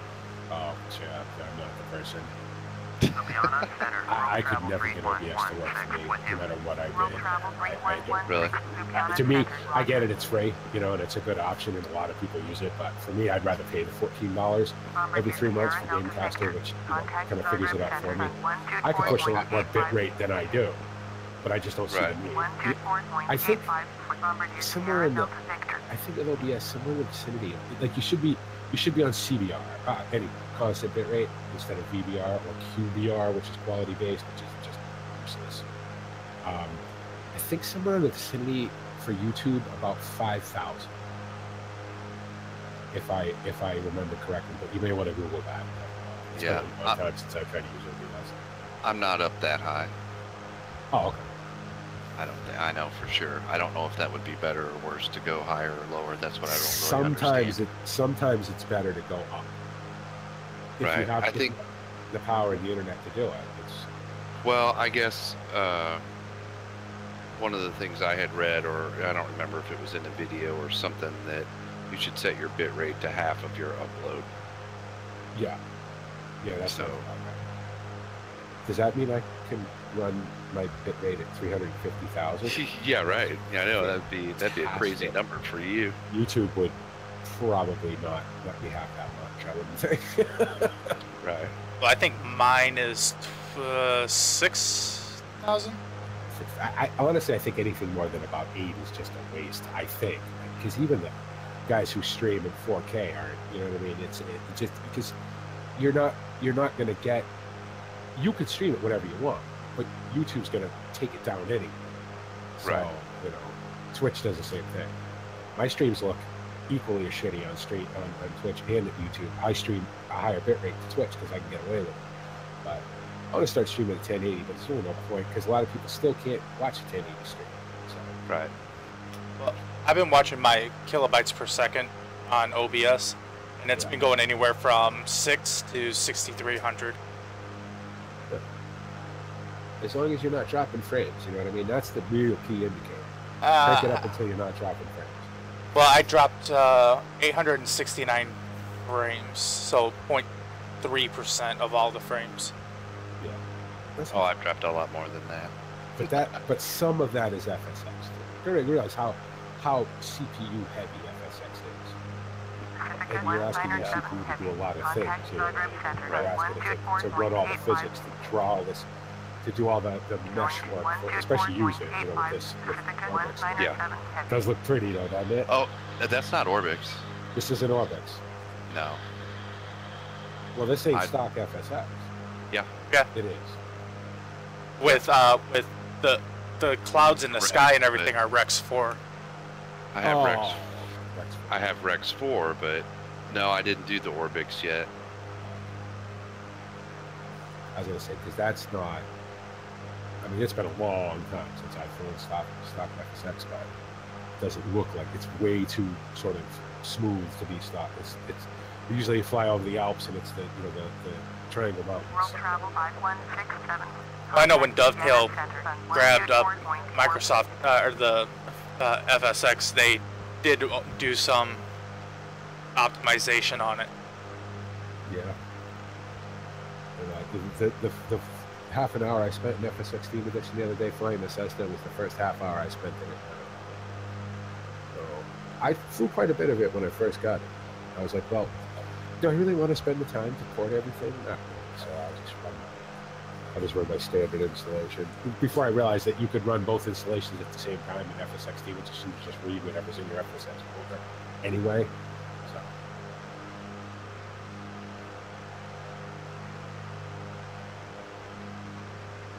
So is this the beach that Roy got? Yep. Yeah. And what we are all in a different skin currently. Yeah. And there's a few more. So what we need to do is get Roy, you, like for a Saturday afternoon, we'll just jump in and fly somewhere like sure. We'll jump in and crash somewhere. That'll be fun. Yeah. We'll practice some formation flying. Yeah, let's do that. All right. What heading should we be on? Because I've been flying. Yeah. 20. Yep, 208. 20. Okay. Because I've just been down here in the mountains. I know. I'm watching Mrmoondog. All of a sudden, he leans it over. He's going about 300 knots straight down. Like, this will be fun. World Travel 7929er. Contact Zagreb Center. They're the ones that keep going. It doesn't matter what game we play. It's okay. What are we doing? And then they go, "Where's Mrmoondog?" Well, I went over this way. So same thing. He's always got to stray from the path. Go out on his own. Loner. They can run a fly now. What planes do I have in my FS? I have the Airbuses. I could do a quick something from somewhere to somewhere. No.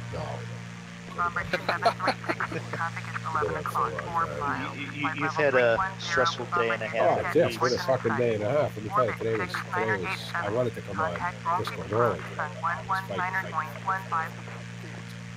I felt like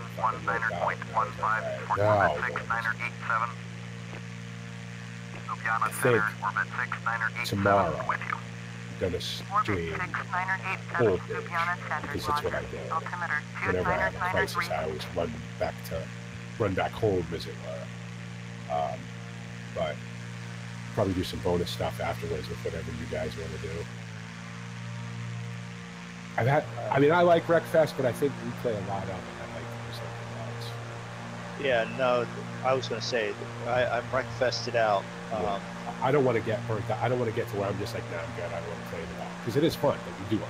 It's like every time we get a new game, we just piss out of it. Sorry. We play the hell out of it, and I do it again. We play it a lot. Were you swearing? Well, listen, you're not the only person going out on the thing, is the thing. We play it so much that, I just get to the point where I'm like, all right, I've had enough now. A little bit. But we're really all kind of like that. We'll get a new game and we'll just play it till we can't even stand the thought of it anymore. Then we go off to something else.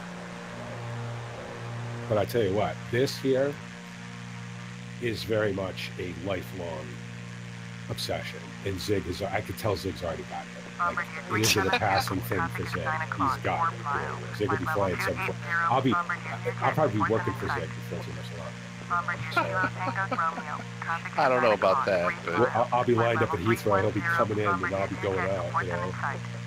So. Yeah, once you get bitten by the flight sim bug, it's hard to kick. Oh, man, Pacific. Oh God, it's been so long. I've got 328 heavy contact, Zagreb Center. Yeah, you're definitely so. How long did I tell you guys I've been playing this? What? Almost 20 years, or a little over 20 years. You've been flying longer than I have. I didn't start flying until 2000. So I started playing this when I started flying during when FSX 95, 98 came out. Was that before Century of Flight was what, 2000? That's when I started. It was 2000. Yeah, that's. So yeah, you've been flying longer than me. I got Century of Flight, and then that turned into FSX. Right. In 2004, right? And yeah, that's where I've been ever since. Now, I had a flight sim. Was it 98 or whatever? Before it was 10. I had a flight sim then, on one of those computers way back. But and I flew a little bit, but this is the most flying I've done. So. I forget why I got Century of Flight. Oh, because it had the seaplane on the cover, and I thought that was cool. The fucking plane is that plane is still in the sim. It's still that same de Havilland, whatever it is. Right. Wow. I think the first time I tried a flight sim was on the Commodore 64. See, I never had a Commodore. I never had a PC until my very first PC was in 1992. Was a compact, God, whatever the hell it was. Compact, really big box of crap by today's standards. Just don't say it was the portable one, because the one with the handle? No. Because my parents had the portable one where it was all in one with the 5.5-inch screen or whatever it was. No, this was an actual. And the damn thing weighed like 1,200 pounds. Oh, God. Portable, yeah. If you had a dolly, it was portable. I'll be right back. I actually played Moonlander on it. Moonlander. Hey, I remember that. where you landed on the moon. Ooh, and gosh, I don't know how many times I crashed that one. Do you know that game is? You guys probably never heard of it. Lunar Flight. That's the sort of like grandson of that game. It's the same guys. Okay. It's really cool. I have it. I played it a bunch of times. It's really, really hard. It is definitely a landing on the moon simulator. There's more to it now. You can fly around the moon and mine and do stuff, but it is hard to do. But that's the sort of that's the direct descendant of that game. Yeah, I don't remember what I bought it at Sears because I had a Sears credit card. And I remember my mom was. It's funny because Sears was in a mall. My mom just happened to be there doing something. I ran into her. And she's like, "What are you doing here?" I'm like, "Buying a computer." She goes, "What are you going to do with a computer?" Just watch it. John. I'm like, I don't know. I just want to, okay. 2 months later, I'm racing. There's a lifelong obsession for you. It's got a pretty cockpit for a free clip. Or was this free? Is this freeware or is this? No. Did he buy this? No, he bought it on Amazon because it's no longer available. Yeah, it's a bid. And I think he had it at some point before, so that's how he knew about it. But he found this is the version 1, and he found it on Amazon. That's what happens with a lot of these planes. They make them, and then you never hear from the company again. It's too bad. Flies and looks nice. Yeah. Dude, who makes this one, Moondog? Did you recall? I don't know if you saw in the little install folder, all the promotional videos are all Flight 1. Yeah. Did you see that? Are they the distributors Nice. or are they the actual? Oh, they could be just the I don't recall. I know that there was stuff in there, and I know there was so many. What is the correct word? Peripherals that you can use to make it, handle better or whatever. You know what? You could spend if you could. Here's $1,000 you could spend in about 9.5 seconds. The SciTech Pro with the throttles. Two pieces of equipment, about $1,000. And it has absolutely zero purpose except for flight sim.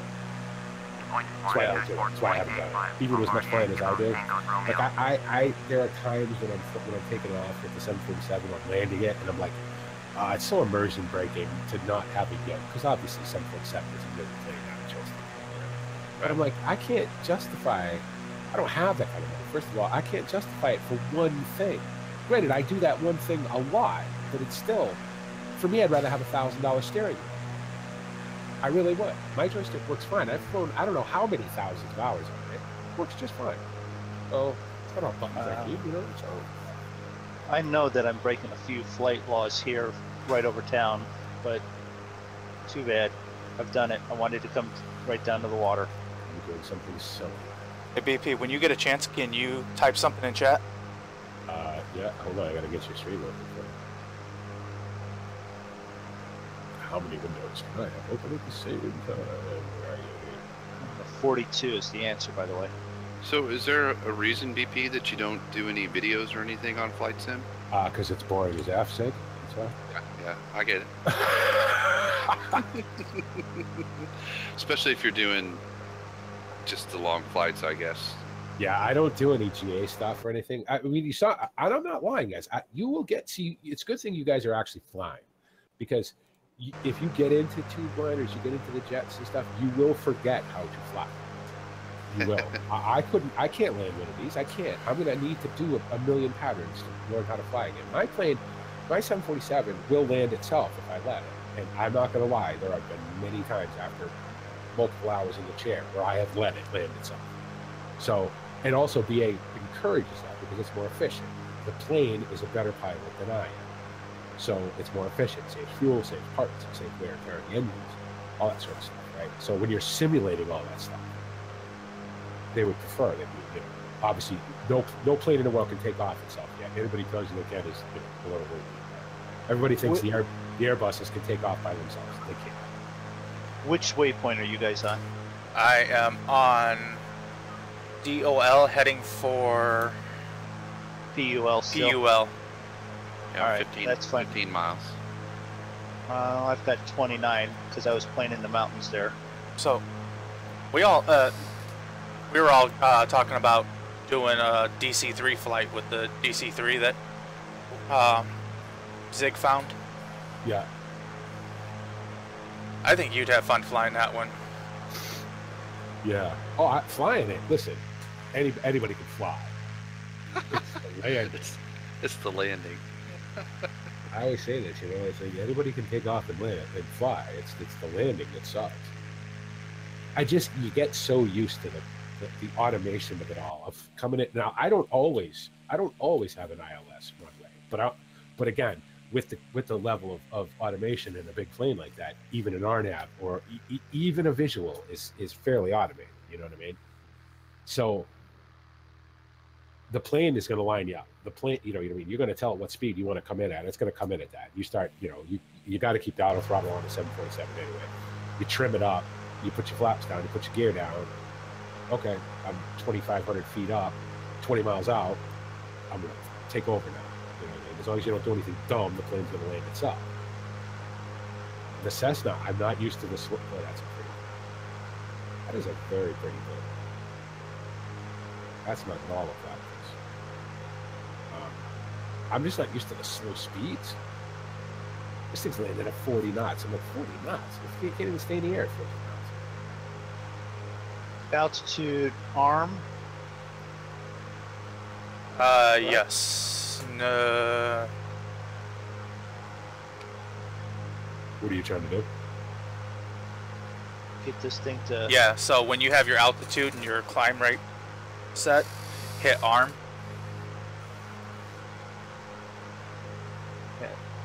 Okay, there it is. All right, I got it again. I'm coming across the water there, and I see mountains, and I'm like, don't hit the mountains. I've been flying in them. I don't want to hit them now. I'm pretty sure that's Italy right across the water there. Yeah, it is. Well, yeah, this is Slovenia, then that's going to be Italy. What's the ceiling on this thing? I think we're at it at 15,000. So obviously it's pressurized. Yeah. I may throw this in my FSX Now, Steam and have a look at it. Now, here's something to ask somebody who's experienced with pressurization. What is the distance between cabin pressure and outside pressure? What is the max distance you should have? Between cabin pressure and outside? Well, you should always set your cabin pressurization at whatever altitude you're going to be flying. Okay, because this only lets you set the cabin pressure for 10,000 feet. Okay, that's fine. Anything above 10,000 feet, nobody can breathe. Okay, because I have the cabin pressure set for mine for at just a little over 8,000, but I'm running at 15,000. Yeah, that's fine. That's fine. Anything under 10,000 feet is okay. You kind of want to match your landing altitude with your cabin pressurization, so as you land, the plane will automatically sort of decompress, you know what I mean? So you don't give everybody the bends and pop everybody's eardrums out in the plane. So like, if you could set landing pressure separately from cabin pressure, if your landing altitude is, I don't know, anything over 1,000 feet, anything under 1,000 feet, anything over 1,000 feet or 1,500 feet, you set it for whatever it is. But you can always get that off the charts. So they'll always tell you what the actual runway altitude is. Yet another thing that's wonderful about the 747. All that shit I just said, I don't do any of that. Plane takes care of that for me. I don't have to do any of it. You put in the codes, it knows the codes. Yes, so then it knows, yeah. Right. As soon as I program the MCDU, it knows, you know what I mean? It's like, oh yeah, we're going to be landing here, and it's X amount of thousand feet. The only thing I have to remember to do is turn the damn packs on. Because if you don't turn the packs on, then nobody's breathing anyway. So. Or you do like I do, and you accidentally hit, either go over the pressurization altitude, or you hit the wrong, you pull the tab, and all the oxygen masks fall. Oh. What's in the boxes, Draco? You're not smuggling, are you? Roy left those in there. Yep. course he did. Yeah. It says deliver to a certain address and do not open. Do not. I'll be right That back. address, though, is Wales, Massachusetts. Of course it is. Why don't you just throw my address out on the internet there? Right? Yeah. Hey, he gave me Well, 20, it's... he gave me 20 grand to deliver it. So what am I complaining? This is all fictitious. We're joking. None of it's real. We think. Oh gosh, if you're going to start yawning and put us to Oh, sleep. I'm tired. I'm tired and hungry. I just want to You stop was tired and hungry earlier. I know. Well, I ate earlier. That made me tired. But now I'm Okay. hungry again. Well, I didn't eat at all yesterday. I was fucked up, so I couldn't eat. So I said, well, I'm going to eat today. All right. Well, I got more hot dogs on the thing there. Actually, I cooked hot dogs. I had hot dogs. Well, that rice was. Well, you were there for the conversation. It was spicy. Yeah. It's good. And then go to bed with a belly full of spicy rice. And wonder when I wake up in the morning, I can't breathe, or I'm breathing fire. Turn into a Stomach's all dragon overnight. Stomach's all grumbly, growly, and then you don't want to talk about what's coming out the other end. No. The one thing I really like about this plane is that it actually shows you what your where your stall speed would be at. Yeah. Oh, the blue line there on Yeah. the Yeah, dots, that's that blue line is anything under 100. Now, see, that's a more reasonable speed. But I bet you're not landing at that speed. No, but like up at this altitude, my stall speed is like I think it's 111 knots. Ooh, excuse me.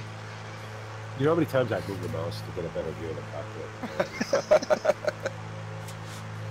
No, my joystick isn't on my dash. So otherwise, I'd just be moving my point of view hat and the joystick back and forth, trying to get a better look. Obviously, that's not on the desk. So,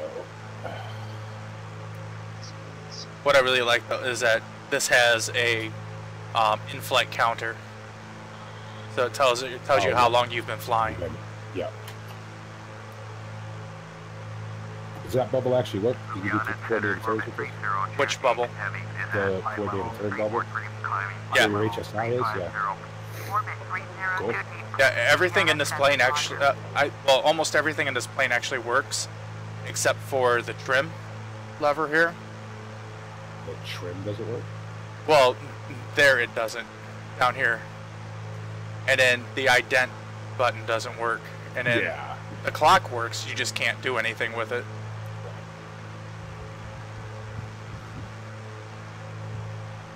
It's weird, your trim button. So it doesn't have a functioning trim button. So well, of course you'd have trim set up in your joysticks anyway. Yeah. Well, it's got the elevator trim wheel here. Yeah. But I was surprised even the cabin pressure, the cabin pressure you saw works, but so does cabin temp mode and how fast you want the air to be blowing. Right.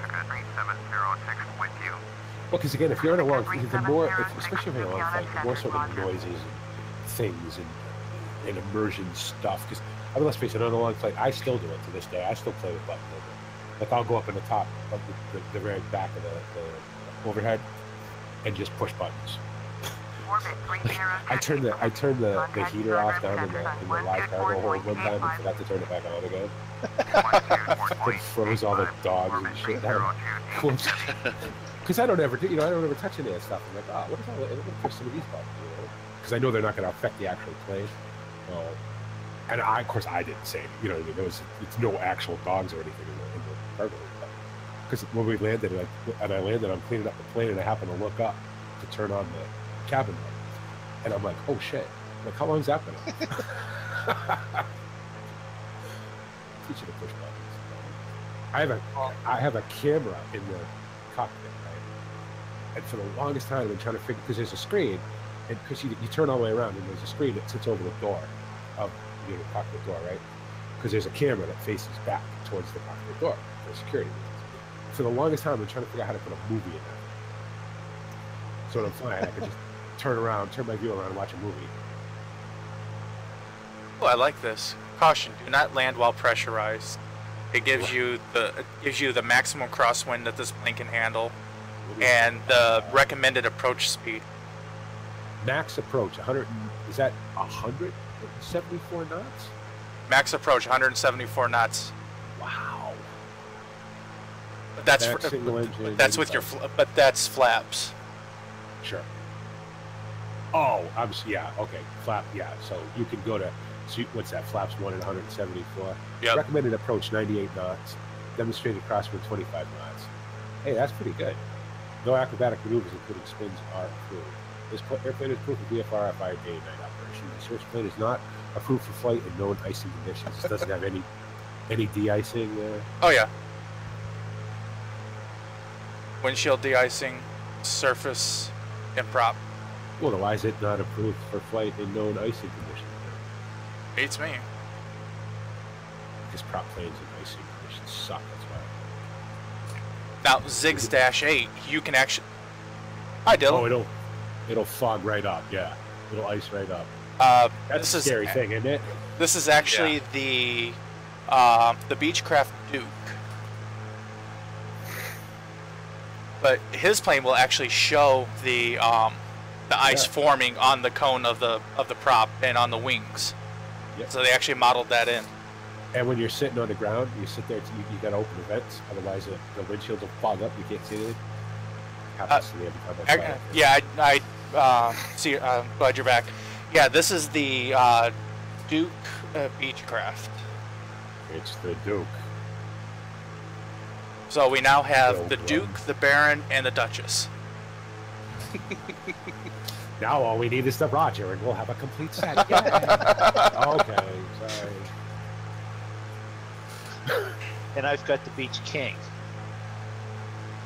Does that mean Draco has the Beach Queen? He is the one after the surgery. Oh, I wish I could time you out. I'm not even in your chat. Yep, you're stuck.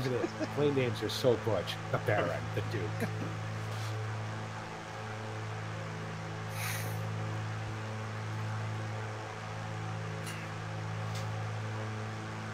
Let's see, I'm over. Yeah, it's a nice little plane. This is actually the first time all three of us have flown it. Get it straight. This is the second time. Well, for you, because you had to cheat. Oh, I had it, so I used it. You guys just jumped in and looked at it. I said, "Oh." You're like that guy on the YouTube comments that just types in first. You ever wonder about that? First. Congratulations. No, he's the guy who plays 89 hours of Farm Sim and says he can't get past the loading screen. Loading screen. I have gotten past the loading screen. At least one. Well, actually, you get past the loading screen 8 or 9 times every time you play. So yeah. So how are you doing? We're hoping that we've fixed that. So this is the new rig. So how are you doing today, Dylan? Where we're at, we're headed to PUL. We're headed to PUR, which is 209. That's what you want to read. I always get a kick out of this, and it says it in every plane. Magnetic compass is erratic when heated windshield is in operation. Yeah. Right. Exactly, because how do we heat a windshield in a plane? Oh, I don't know about this one. No, this can't be hot air. This has got to be wired. So we run electric current through a wire, which is what? Magnetism. Thank you, Einstein. You're better than well, the DC-3 that we're going to be flying probably in the next couple of days, they just have like these big tubes that are just blowing on the windshield. Yeah, the air's coming out of the cowls. Yeah. Did you see that the compass? It's got 3 bungee cords. Yeah, on it's it attached with bungee cords. Did you see that? Yeah, that's awesome. Yeah.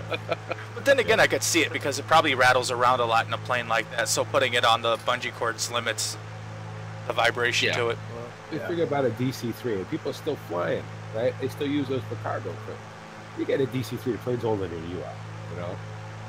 You're just like, oh, please, let this rickety, rattly hunk of shit hold together for another 100 miles. You get in a DC-3, it's older than 2 of us combined. Almost. Well, not quite. Well, that's like two Dracos, maybe. 2 Dracos, yeah. That's like out of the thousands of B-17s made, there's only 15 worldwide that are still airworthy. Thank you very much. Tell him what he's won, Johnny. 10,000 Mrmoondog credits. 10,000 Mrmoondog credits, which can be used for absolutely nothing. If I take that and $3.99 to McDonald's, I can get a Happy Meal. Yeah, but they're going to give you back the Mrmoondog credits. If you take that $3.99 to the house across the street from Mrmoondog's house, you get a lot more than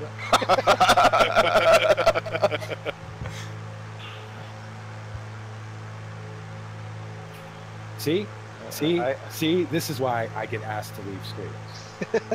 This kind of stuff right here is what gets me thrown out. Hey, listen, you're not that much of a comedian. Stop thinking you're funny. I have a printing press downstairs that makes the Mrmoondog credits. No, you got me nervous there. I was about ready to disassociate myself with you altogether. Yep. Hey, Tony, I got that printing press. I'm not finished, all right? You're going to stop bringing money. Okay. Jesus Christ, it scared me. I got Roy selling me Sudafed online. A monkey show's got a whole new meaning now.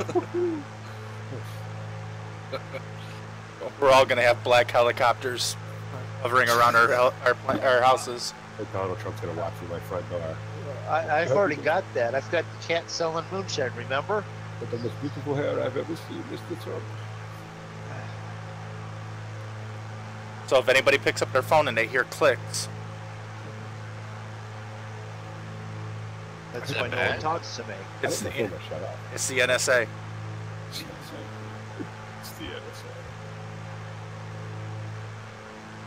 This definitely isn't the Coronado Beechcraft. No, this is not a Coronado. What do I know? I don't know. It's a plane. I mean, it's modeled really well, but it doesn't go as far as Coronado does, or as far as like A2A or any of them. Nobody goes as far as A2A. A2A is the only company in the world. You have to get out of the plane. Yeah. Okay, I want you to check your drain cocks now. Don't ever say that to me again. Like if you do the whole walk around, it's cool. You know, that's the cool thing about like, what is the new camera that blows Easy Dock out now? What's it called? Chase plane. Chase plane. I don't have it because I have Easy Dock and I've had it Easy Dock forever and it's all set up. But Chase plane is fantastic because you can actually get out. It's a lot easier to sort of simulate walking around a plane in Chase plane than it is in Easy Dock. It's a pain in the ass. If you want to do a walkthrough or whatever, which you don't, who does? But if you did, it's a lot easier in Chase plane. Chase plane's cool. Now, X-plane, you can physically get out of the plane. You're an actual thing when you're not in the plane. Chase plane hasn't been playing well with FSX. It's been they did an update and it's been causing FSX to crash. Yeah, go figure it. Causing FSX to crash. FSX to crash is very old. FSX is very old. You know, it's just sitting there with his cane going, "Oh, I just wish I would die. Just leave me alone now. I just want to drink my insurance, sleep in my pants." I mean, FSX has been around for, I don't know, Jesus Christ, it's older than me, you know. So, what was the very first flight sim? I don't know why nobody, except for X-Plane, and why is it that all the developers like are just stuck with this? They're like, nope, we're going to stay with FSX. We're not going to do anything with X-Plane. Why not? X-Plane is the way forward. I don't get it. Well, the thing is, you know, when Dovetail made their new thing, they took a lot of the guts from FSX and said, of course they. But then again, when P3D, when Lockheed made theirs, P3D is FSX. Yeah, they just took the guts from FSX. Right. Well, because the core of FSX is still good. The flight. Because, I mean, let's face it, the core, the flight dynamics of all the default planes are crap, right? You got to get into the good planes before, and that's all in the plane. It's not in the sim, right? So yeah, Dovetail took the entertainment, Lockheed took the simulation. Dovetail said, "Oh, we don't want to do this anymore. We quit." Dovetail must be French. No, it's too much work. I smoke cigarettes for the other, you know. But now they've got Flight Sim World, which they're going to try to tie to Train Sim World. They might as well just call it Print Money World because oh, you want to fly it? We give you one plane and one runway. You want to buy any more? $2,000. Well, rumor has it, and it is what it is, a rumor. But apparently, Microsoft was planning on coming out with another one after FSX, but they decided not to do any more simulators after 9/11 because they didn't want to be responsible for anybody learning to fly to, Are you telling me that Microsoft, the biggest company in the world, can you imagine? I'd like to be at that meeting. Okay, so we're gonna make what would they call it? FSY. We want to release FS. No, we can't make this really bad because if anybody learns how to fly, it'll be our fault. Could be a liability. We're a computer company. You mean to tell me if anybody learns how to type, that's going to be Microsoft's fault? Well, shit, I'm suing Microsoft. You lazy learn how to type. Without you, I wouldn't have to. My fingers wouldn't go like this. That's just stupid. Okay, so is somebody gonna sue X-Plane because they learned how to fly in X-Plane? You know what I mean? I get it, whatever. Which doesn't really make sense because, okay, they didn't make a new one. What's stopping somebody from just grabbing one of the old ones and learning? What's stopping somebody from paying the $200 and learning how to fly for real in P3 day? Right. You can learn how to fly for real in FSX. Everything you do in the real world, you do in this. You know what I mean? With the right plane. So, I'm not saying I could fly a 747, but I know if I sat down in a real 747, I know what all the buttons did. And I'm sure I'd have some guy standing behind me going, please don't touch I've never seen this button before. What's it do? Yeah, especially if I was in a BA plane. Please don't touch it. Yes, great. Oh, I don't know if I like the Rex 4 shallow coral in the water texture. Yes, I think that's nice. It's a little jaggy, but it's not bad. It's okay. I'm going to run the FSX water tweaker. I don't even know if that's still a thing, actually. I don't even know if that's still a thing. I should take that back. I did find well, I didn't download it yet, but I found a video on a config file tweaker that basically graphically lets you tweak your config file. It doesn't do anything automatic, but all of the settings that... Oh, go ahead. Yeah. I know what you're talking about. I think you're better off doing it yourself. Some of those tweakers are creepy. They just make me nervous. I don't know. I mean, it might be all right. You know what I mean? But it doesn't do anything automatically. It it just puts click boxes and sliders to all of the different options that you have. Sort of like AccuFuel. Is it free? It is free, I think. Do you have to pay for it? No, I think it's free. It's like some guy who's a FSX geek and probably does something like that in real life or something. You know what I mean? Right. Made it. Because he only has like 200 subscribers on his YouTube channel where I watched it and where he has the link. But it seemed interesting because, a lot of the same things, like it has a spot in there where you put in how many cores your computer has. And then it basically adds that line of code like what I did the other day, right? The affinity mask. Yeah, it's got an affinity mask calculated by the way. Yeah. Isn't it funny, a guy who does something actually useful for a community, creates something, has 200 subscribers. A guy like me who basically just goes, look at me, I'm playing content. I have, 2,500 subscribers. Yeah, there you go, right? There's some irony in the world. Yeah. I haven't checked it out yet, but it seemed if you're kind of like me and you rather than getting in there and messing around with the code, you can look at things, and it had like a little bar on there that I kind of like, that as you're clicking buttons, it would go either up towards performance or realism. Yeah. Or quality, so you can kind of, or quality, so you could kind of balance that curve, I guess, a little bit visually. Hey, if it works, let me know.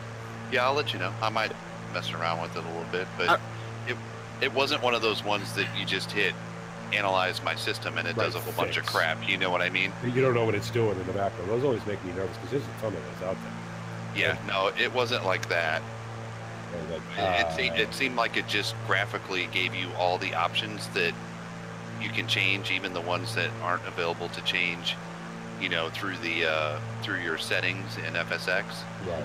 And it gave those a button and or a slider type of thing. And I don't know. I'll check it out. if you don't want, you know, you don't need to know. Like I've always told people, it's easy. I think you should take your config file and break it a few times. Just make a copy of it. You know what I mean? Move this, change that number, do this, because then you know what it's doing. But if this thing is easy for you, and that's, you know, it's great. Listen, I spent months on my config files breaking it and going, no, that didn't work. Oh, you're an idiot.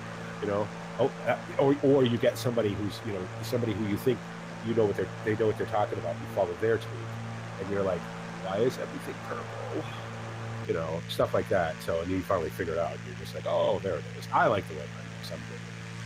It's not going to look any better. So. And Draco's turn to talk now, since it's only his stream. Go ahead, Draco.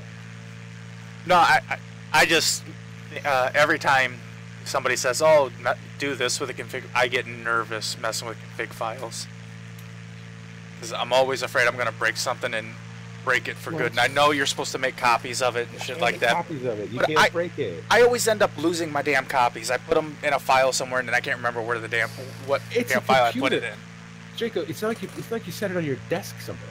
I can see Draco looking. I know I put that config file. How do you lose shit in your own computer?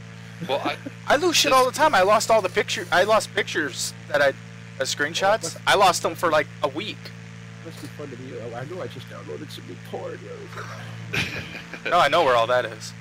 This tweaker tool will automatically do like a backup copy for you, and I think he said it's like 5 backups. You can just hit the backup button. So if you like back up your original one, and then as you go through and continue to make tweaks, you can continue back to that one up, backups, and then you can work yourself backward like 5 backups if you do something that you really hated, I guess. Like, I guess the ultimate thing, I guess it's like anything else, like making a setup for a race, right?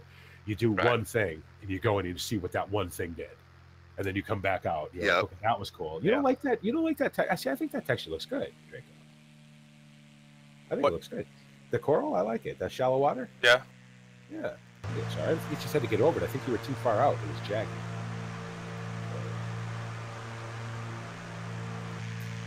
You know, ultimately, you could almost spend as much time messing around with FSX as you could spend flying it. So you have to decide, well, what would I rather do? Would I rather stare at a Notepad++, or would I rather fly it and play it?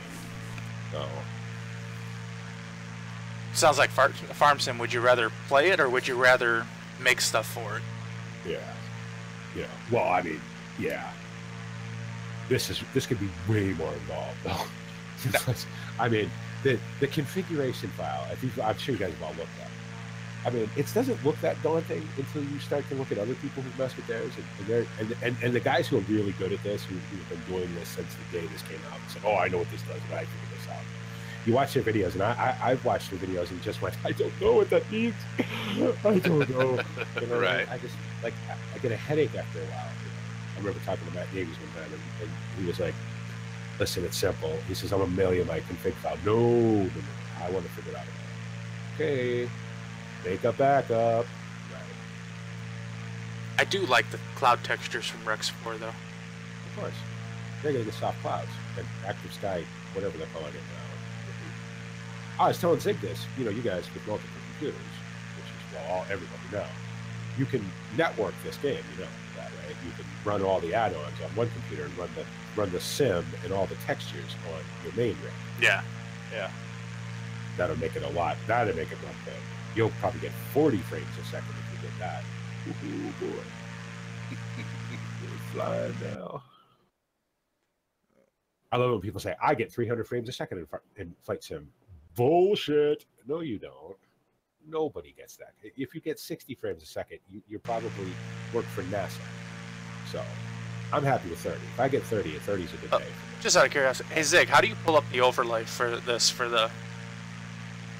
what? For FSX. FPS? Yeah. You have to do it in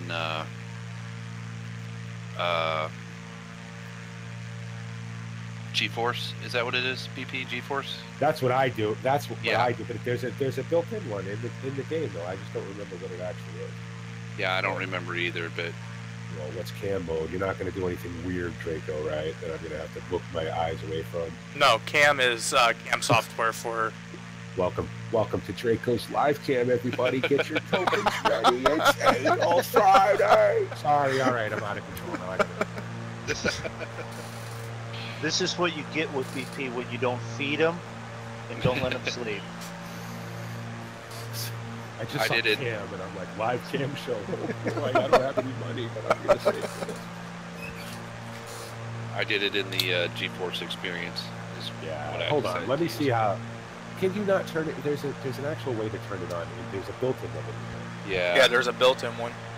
Let me just find it.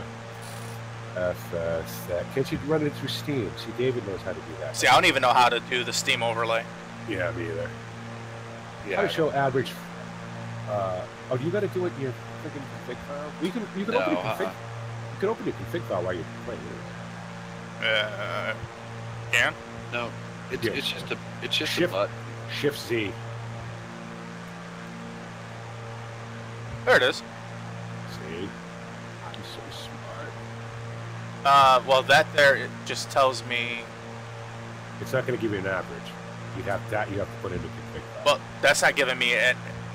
It's not giving me any frame rates at all. It's just giving me latitude, longitude, altitude. Hit Alt Z again. Oh, Alt Z or Shift Z? Shift. What did Shift I say? Z. Shift Z, second time. There it is. Yeah, it's There it target of 30 FPS, frames per second, 20. I'm getting about 20. I'm getting anywhere from about 30 to 50 every now and then. This goddamn live stream flying with the monkeys is in the way. I can't see it. Look at the. God, this monkey show idiot. 20. You're flying it. I can't read it. It's too small. Yeah. I'm too blind. I can't see. Make it bigger, Draco. I wish I knew how. That's why I like the one from the 50, GeForce. 40, 30. Yeah, because it's big and green and it shows It's big up. and green, and I put it in the bottom left-hand corner. It's away from everything else, and I'm all frame rate conscious now since I was messing around with that Orbix stuff. So I probably, should The just only stop time- looking at it. The only time it becomes a real issue is if you're under 30 and you're coming in for a landing. Because obviously, like anything else, like driving a car, driving a truck, even running horseplay, right? The less frame rates you have, the less control you have over the plane. Right. Yep. So if you're above 30 on a landing, then you're perfect. Yeah. Okay, Draco. You know what you're doing here? Get out of that first of all. There you go. Where did the cam go? FPS counter. Turn your status indicator on first for that. No. God damn it. There you go. 37. 33. Hold on a second, it's coming back. Professional live stream right there. I'm screwing around with stuff while streaming. No, I can see it. It's like 30 frame rates. That's more than enough. That's a lot. That's plenty of frame rates. I like that better because I don't need to know my latitude and longitude. I got all that. You know what I mean?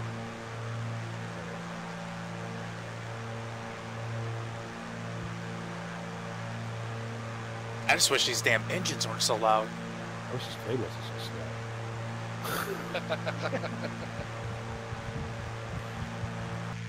Hello, ladies and gentlemen. We gotta put it on the 2x speed for PP. Fly it. God, what is that? 11 knots? Welcome aboard the Kitty Hawk, lady and gentlemen. Lady and gentlemen. I don't think the Kitty Hawk could carry 11 or 3 people.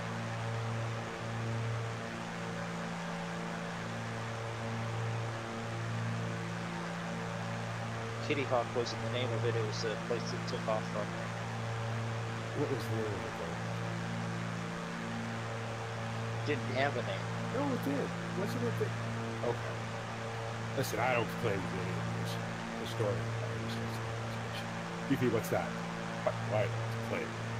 It's all right. Is it a 747? No, but take it away. I do know it is actually. It was the Wright Flyer. It was the Wright Flyer. Thank you, Google. Tell Google what it's worth, buddy. Tell Alexa this. How do you know Google knew it? How do you know it? I just didn't know it by myself. Did you Google it? Yes. Can you see my face right now? Can you see that? Let me turn on my camera. I don't know anything. You know, I was having this conversation with somebody else. I said, you know, especially for us old guys. When we were 17, we knew everything. Right? Now I'm nearly 50. I don't know anything. I don't know anything. I get dumber every year. And pretty soon, I don't know how that can be possible because I'm pretty dumb. So just forget my own name. What's your name, sir? I don't know. No, at 17, we still didn't know anything. We just thought we knew everything. Couldn't tell me nothing.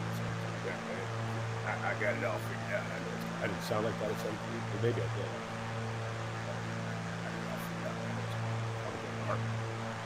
Ooh, that worked out well. I'm sure we all said the same thing.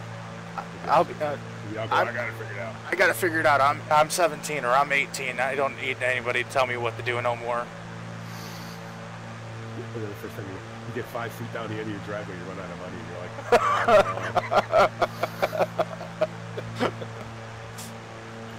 shit, now what do I do? And now, and if you're anything like me, you had the big speech, right? All right, I got this. I'm cool. I'm gonna take care of myself. Watch this. You get down the end of shit. We're having money, and then you think in your head, oh, man, this is gonna go bad. When I turn around and ask for money. It happened, tough guy. I had $5 for the ass. Now I'm on my own. How am I different? Okay, luckily I didn't have that. I had the pizza job delivering pizzas, and I actually sort of knew what I was doing. Didn't ask for any money. Hi, Abuses. How's it going today? I was going to get it. Mrmoondog was born into a life of speckling. Yeah. I know, I had no clue. I was a junkie. I knew if I didn't join the army, I was dead. I could have joined the freaking Foreign Legion, you know what I mean? If the first door would have been the Merry Maids, I would have joined that. It wouldn't have mattered, you know? It's just the army happened to be the first door. Okay, I walked in. I want to join the army. What's the matter with you? I might be slightly under the influence of drugs. Okay, sign here, please. Thank you. That's when the army wasn't so picky. Oh, the army didn't care. They're like, have you been convicted of a felony? No. Okay. Like, are you tall enough to reach this trigger? Are you tall enough? What's your height? 6'1". What's your weight? 130. I'd gained 10 pounds before. I was 138 pounds at 6'1", right? I'd have gained 10 pounds before they'd let me in the army. 10 pounds before I could go to basic training. Like, all I ate was egg salad sandwiches. My recruiter used to give me 4 egg salad sandwiches every single time so that I'd bulk up, you know, because I was such a junkie. I was so skinny. And it's funny now, I'm like, wow. I guess I gained those 10 pounds, didn't I? Damn, Zig, what'd you do? Throw the anchor out or something? What do you mean? I just blew right past you. I don't think so. I started my descent. Wow, you guys are pretty popular, brother. They are. I'm a nobody tonight. Here I am coming in thinking, you know, I'm gonna be, I'm gonna help out and, you know, be my usual funny self. You don't need me. What are you talking about? You just did your descent. I still have a ways to go. Well, I'm not dropping like a rock. Zig's coming down. Down, down, down, down.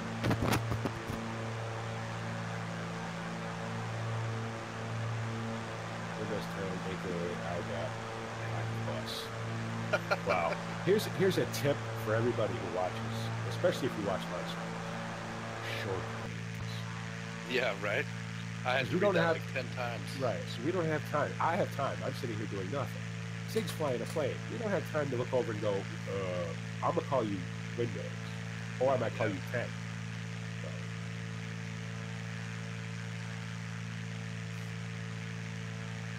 You didn't start your descent yet, Draco? I just now did, but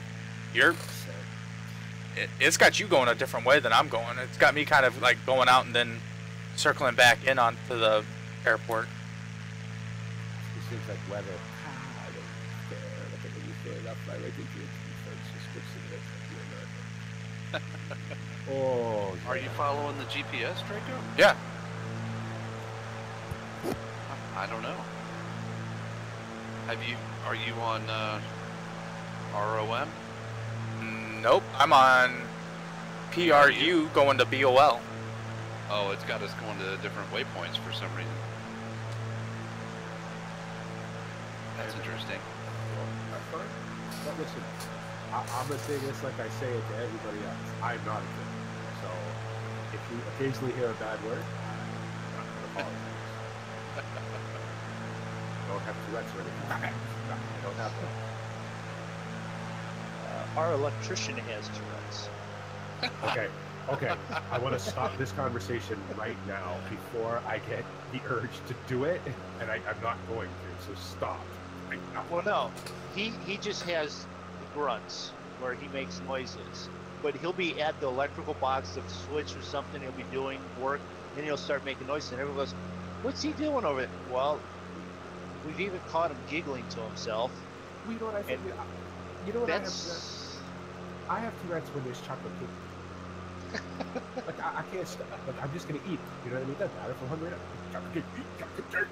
You know what I mean? So I don't buy any of that stuff, right? It's just like you're bipolar.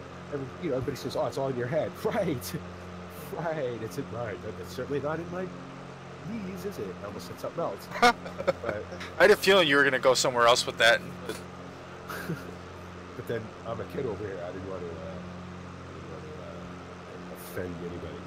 Especially, I know Zig is not like as full on monkey as the rest of us, so I don't want to offend Zig. That's the thing. Isn't that funny? Like I get why. I understand why Zig doesn't go around very often because he's like, "Oh, BP's such a massive pain in the ass. I just can't do it." I know. That's not it at all. I'm not schedule more than anything. I'm not for everybody. I'm an acquired taste like squid. You might want to eat it if you did before you decide if you like it or not. I've been around a long time. You just didn't know. I know you've been around a long time. And thank you for the Facebook message, by the way, too. I appreciate it. Now that I know who the hell that is.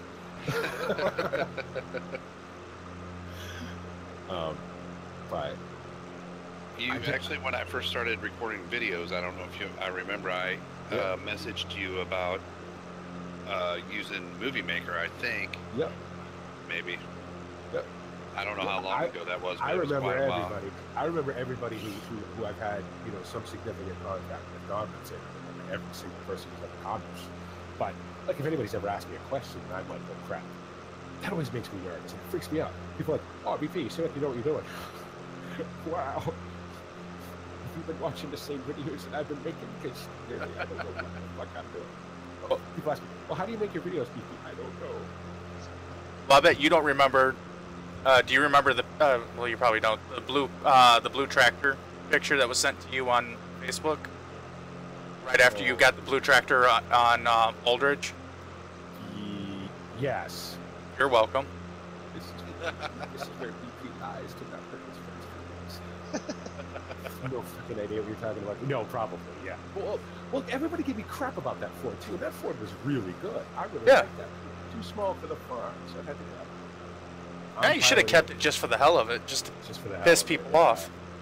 I think when the game, when I broke it, when I broke my save game, is when I decided, okay, I want to have 3 tractors, and I want them to be these 3 tractors, and that's it. And then, I'm piloting a PMDG 777. Hey, good for you. I fly a PMDG 747.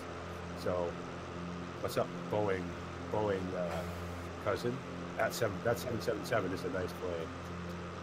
I mean, it's no pretty nice guys, but it's a nice plane. Piloting, you're monitoring a PMDG 777. That's all we do. Because we've just seen you pilot. Yeah, you know, you saw me pilot a Cessna right into Rome Center, Beach, November 1873, Kilo, with you. November 1873, Kilo, Rome Center. You know, I was trying to figure out, or trying to remember how I even found my way to your channel. And I think it was a combination of maybe a kick to the head and or Farmer Beavis. Oh, maybe, yeah. That's funny how people find their way over to the channel. I don't know. People say, "Oh, you should have on my recommended list," you know. And I'm like, "Oh, like that's like when you walk in a Chinese restaurant, and you're like, "I have a number 7." Do you know what that is? Nope. Just gonna try it. Well, I just wandered in one day and never left. It's the trap. I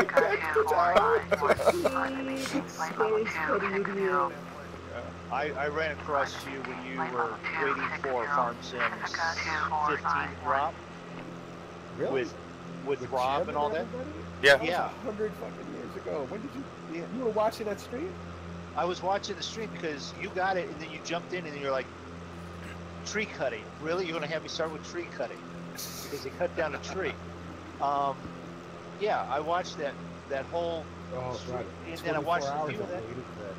that. Yeah, I remember that. And then I didn't hear from you again until Frida goes, yeah, we're going to have this, you know, we're going to jump with BP and do this. And then it's like, okay, fine. And yeah, it's like a disease. And I can't get rid of it now. I'm just itchy. It's just this red spot. It just won't go away.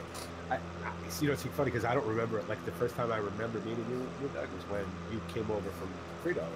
And Frito was doing the thing with us. And you were the guy that always had to chat. Well, I'm the guy that gets Frito all the crap. Like, okay, cool. And then Frito disappeared. And you had no clue as to who that was because you wasn't in Frito's chats enough. Right, I didn't really hang out with Frito that much. Like, it amazed me when he messaged me one day. He's like, hey, you want to do some multiplayer stuff together? Like, sure, you're like 3 times bigger than me, but okay, whatever. You know, yeah, I'll play with this spot anyway. Go to Vancouver, eh? Where are you flying from? Airway 1180. I don't go in there. 7,000. Descend and maintain 7,000. Airway 1180. So I'm heading to also need. Yeah, it was. I think I heard Farmer Beavis and a kick to the head talking about this bipolar prophet guy, and like, maybe I should go check that out. I'm like, that's an interesting name, and I think the music hooked me at the beginning. I'm like, all right. Well, I remember what. Different. I remember watching Jim's live stream of 15, and anyway, he goes, Bipolar Prophet's going to be joining us. And I'm like, who's Bipolar Prophet? Because I'd never heard of you at that point. And at that point, I was bipolar as F and bouncing off the wall. Well, so. He goes, yeah. Anyway, you hopped on, and he goes. So what do you think of it? You go, this looks like crap.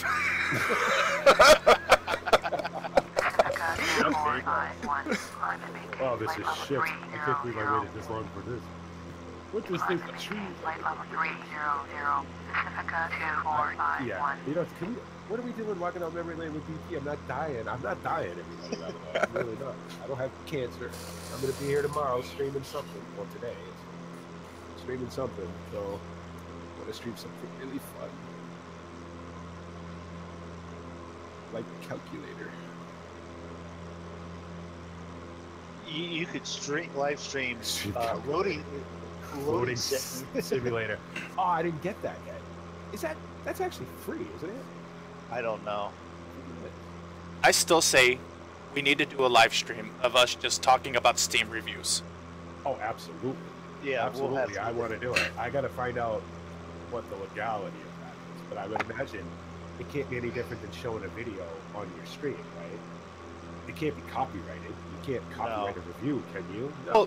No. Well, actually, we don't even have to show much on the screen. We can just, you know, each pick out one and talk about it, and don't even, you know, mention a name. Right. We can't mention any names. If we do it, we can't mention names. We don't mention names. You don't even have to have the screen on there. You just have a screen up. You know, your default be right back monkey bullshit, and then bullshit. I know, because I don't have a cool movie like you do. I didn't have, you know, Robert De Niro read that backwards. Contact road approach 119.2. I don't have a like monkey bullshit. Going at 119.2. Well, here's the thing. I'm recording this on the new rig. I have none of that on it. I still have to go. So that whole sort of let's see, the ranting and raving of a lunatic that I was being earlier, when I should have been like setting up you know, OBS and stuff like that. Yeah. You weren't being a lunatic, just hurry the land is the last plane, so I can go to bed, please. Alright, whoever lands this thing first wins, and it looks like it's going to be Zig, so I'm sticking with Zig now. He's closer to the ground than you two are. Well, what's his altitude? I don't know, 5,000? 5,000. Okay, he's a little lower than me. I'm 7,800, 41 nautical miles out. Assuming your barometer is set correctly, you're at 5,000. Yeah. Did you check the ATIS on the way in? beneath that. Yeah, it is. Pah. Especially when you're flying with, constant weather or whatever it's called, fair weather. Then you get down to 2,500 feet. There's a 60 knot crosswind. It should be real weather. That's what I have mine as. Well, it is. This is probably as weather as it gets. The weather is lovely. Wait a minute, where are we going? L-I-R-E-A. I've got Z and V, not A. Okay. You going into Rome? Yep. Yeah. You're going into Phoenix? No, the other one. No, the other one starts with a C. Oh, okay. Yeah, All right. the one that starts with a C. Which I will not attempt to pronounce again. We'll just go with Lyra. It's L-I-R-A. Lima. I don't know. Lima, Indigo. No. Mike.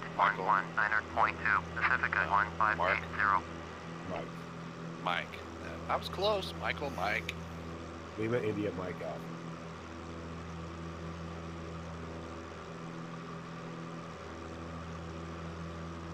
I love when people do that.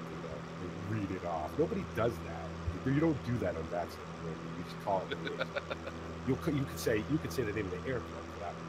That's how most of the airports do that. Unless you can't pronounce the name of the airport, then you. If it's a Norwegian airport, it's like, they'll be like, blah blah blah blah blah, 747, say intentions, and you're like, yes, I want to fly at the.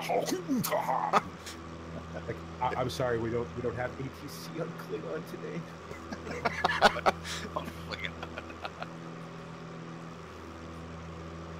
It's all consonants and one vowel.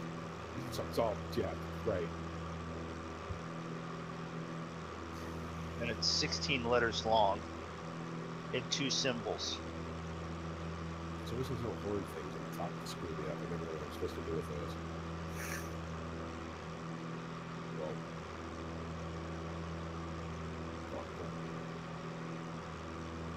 what are we looking at here, Zig? You were looking at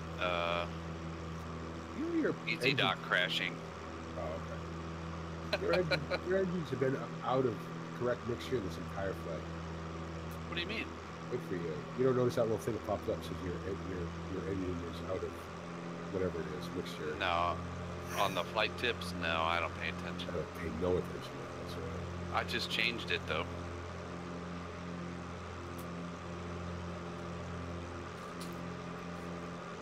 Yeah, your engine is losing power because the mixture is not incorrectly. Keep this action, press Control and X, or figure it out.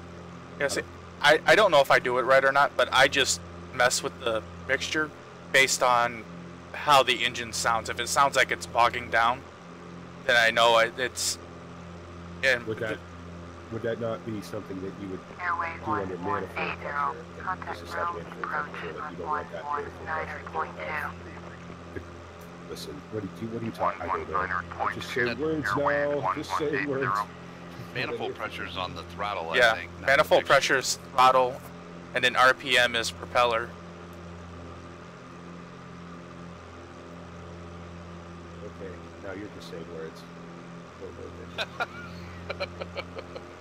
Cauliflower, plastic, and guardrail. I don't know. What do I know? I don't know. That would piss me off, so I just hit Control X to get it to shut up. Is that a runway I see up there? Thank God. Because this is a pretty small plane. It doesn't have a bathroom, right? So I'd be like, oh, could you hurry up? Yeah, I gotta pee like you wouldn't believe. Or get below 10,000 feet so I can. Yeah, just what we want to see at that point. Flying over here, watch rating. Especially at 180 knots. That might do some damage.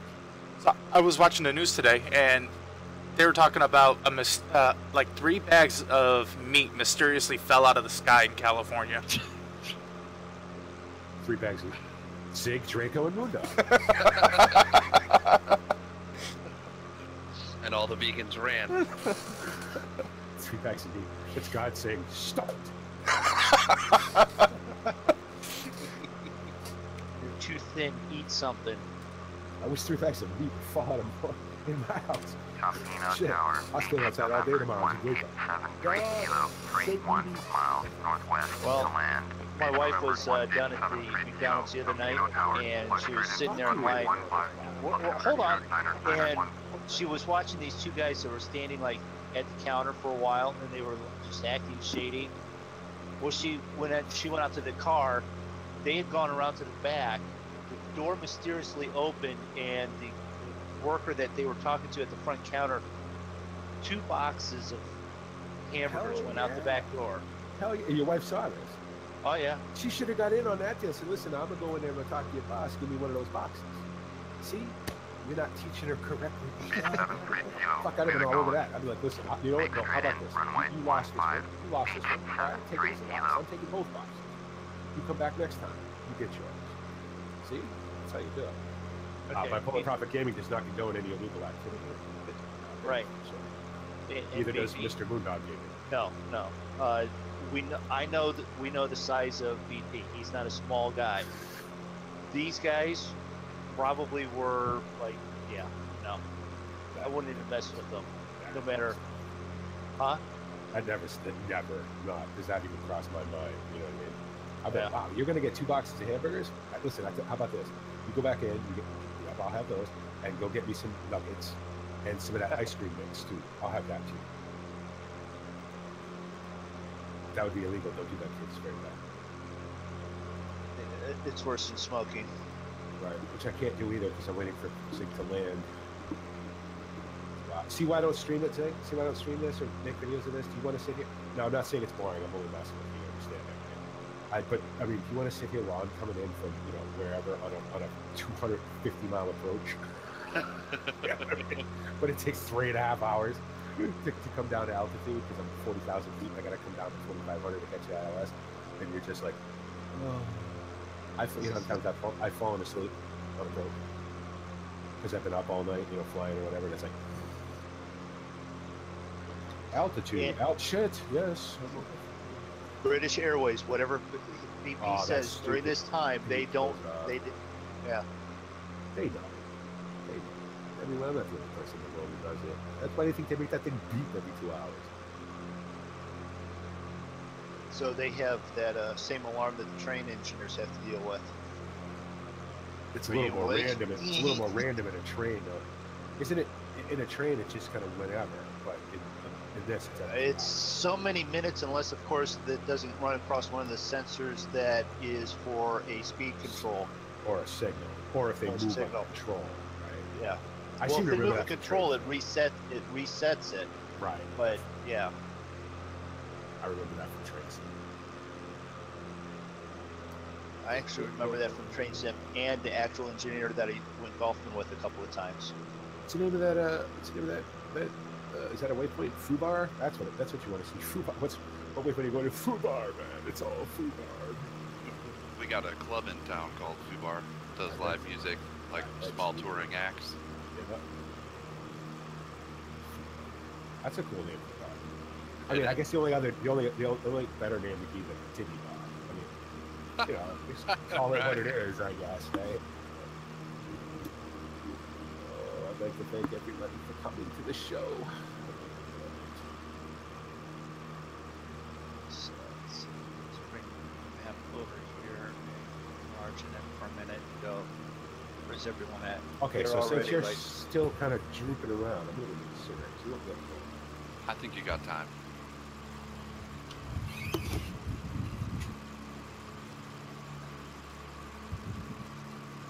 Alright, so that's where we're at. You guys have been popular tonight.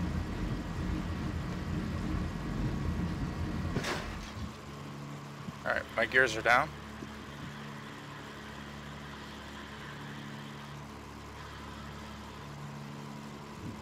Oh, you're that close, Drako? I am 14 nautical miles out. I'm vectoring in on my approach.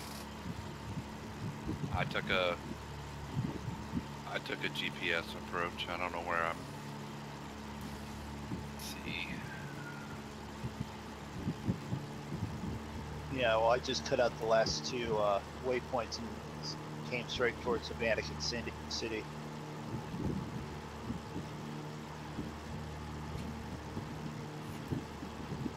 Yeah, I'm not really sure. I don't even know if I have this set up right. I've never Fly it in.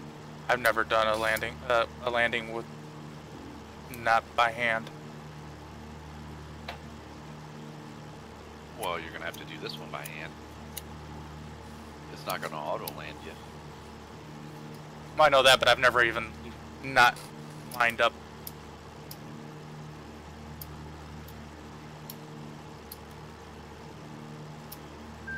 Time for a new lighter, VP? You should see the shit I have to do over here. You got a flint and steel over there? Chipping Runway away? 15. Up and hit that. Hit that. Now I gotta go get the torch. I'll be right back.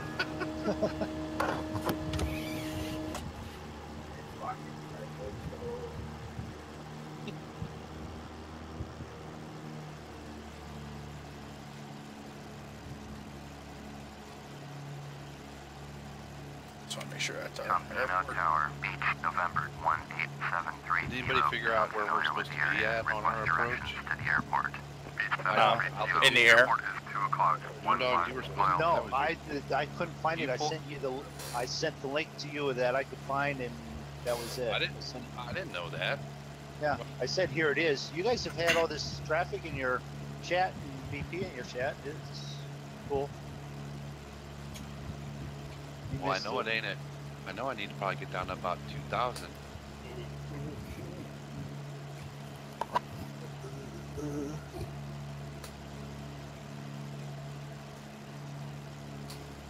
How did I do that?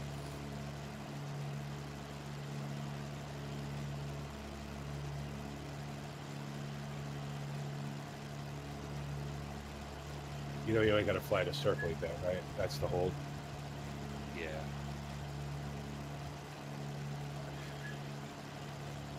Oh crap, I'm on top of it already. Damn it. You're supposed to be at a certain altitude by Subar. I don't know. Mrmoondog didn't figure it out for us like he was supposed to. He's the one that pulled up the charts. I'm coming in at 1.5. You're 150. gonna shoot this. Fine. There you go. Nose down, throttle back, flaps down, gear down, as much drag as possible so you don't overspeed.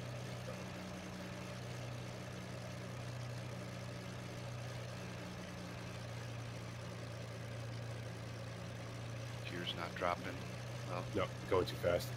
Gotta get under 174 knots, right? Alright, I'm on final. yeah. Well, good for you. I'm on C. Oh, there it went. Whoa. Excuse me.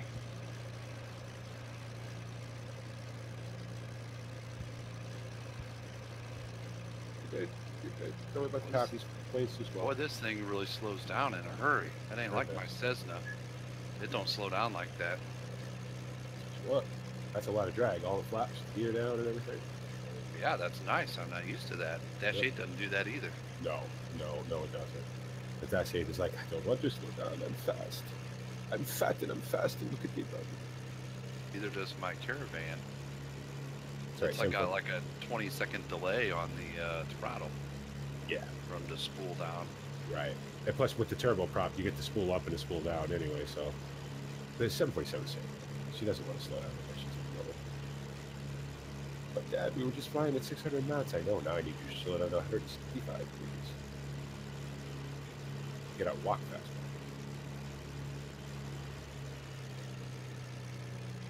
Alright, we probably level up a little bit more. Beach 730, contact ground on 121.75. 500 over the threshold. Going to 121.75. Thank you, Mr. Instructor Guy, who put it in the grass last time you tried to hand fly anything. Well, we're not saying you don't know what you're doing. Orbit round Beach, November 1873, kilo. Request Sidestep a taxi little bit. parking. Beach, November There you go, 1873, there you go, there you go. Nose up, nose up, nose up. Power, power, power, power, power, power. Oh, nice. Perfect. Okay, now. No, idle, idle. Idle. Ooh. It's been worse, BP. It's been worse. Taxi to fuel Beach That's good. Does this 730. have a beta range? No, right? Oh. Well, one of us just landed at the wrong airport. Was that me? I don't know, because I just got, because when I landed, they told me I could taxi to parking. I didn't even tell them I was coming in. It might have been me. No, I'm on Tune In Ciampino ground. LIRU. LARA. Shit, I'm at the wrong one. I'm at URBE ground. Oh, that ain't what I know. This is the last time I frickin' used GPS. Was there like 4 airports around? Yeah, GPS is a bunch of horse shit. Yes, because it's GPS's fault. GPS was hanging out with his buddies going, hey, hold my beer, watch this. I never landed at the wrong airport flying without it. I was doing my air hauler mission earlier, and I was coming in, and there was like, I think I was coming into Fort Lauderdale, and I swear there were 5 airports like in my view, and I was like, what in the world? That's a lot of fun, isn't it? And it was at night, so I could just see all the runway lights going off, and I'm like, which one is mine? Here's a story. Of course, BP has a story. That was a given.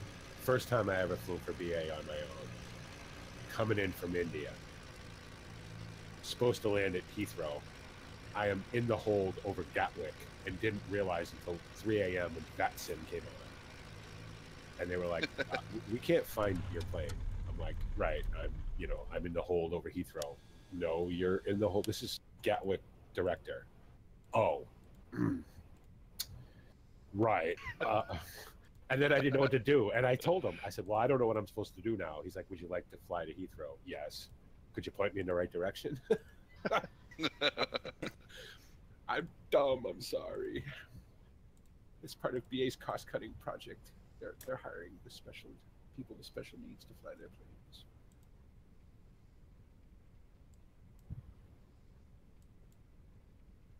Very nice. I don't think you're going to need that jetway, though, Zig. Good job. Good job. We survived. Everybody else on the ground, Moondog. You on the ground yet?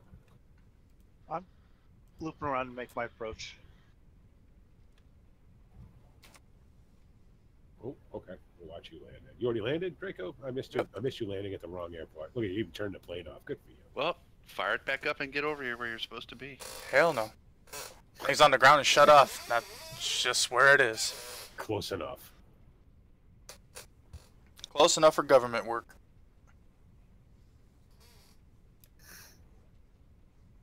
You know, I don't think I'm that far away from you guys as it is. It's like Airport Hill Airport. I was gonna say, well, you can't be that far away. It's like you were driving on the freeway and just got off at one exit too soon. You explain that to 300 people in the back of your plane. It's fine. Don't worry about it.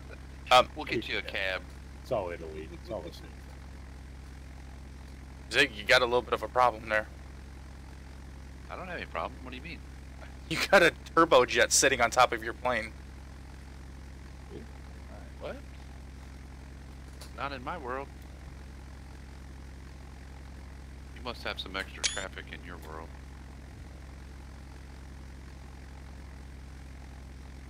It's just me sitting by a gate that's way too big for my plane.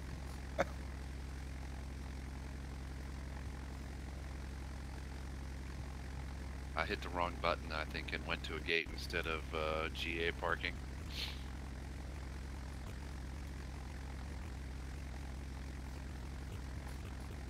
So, Moondog, not to state the incredibly obvious, but that first airport you see, that's just about to your 12 o'clock, don't go there. That's the wrong one. Right, no, that's the one that's actually at the start of the way to go in. Right, got it, yeah. Yeah, that's the one I landed at. I saw you landing there, and I'm like, okay, looks a little small for a large airport, but...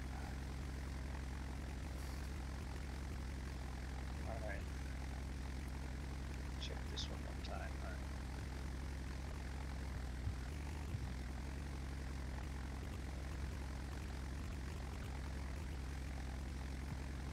right. Well, it can't be that small. It's got ILS.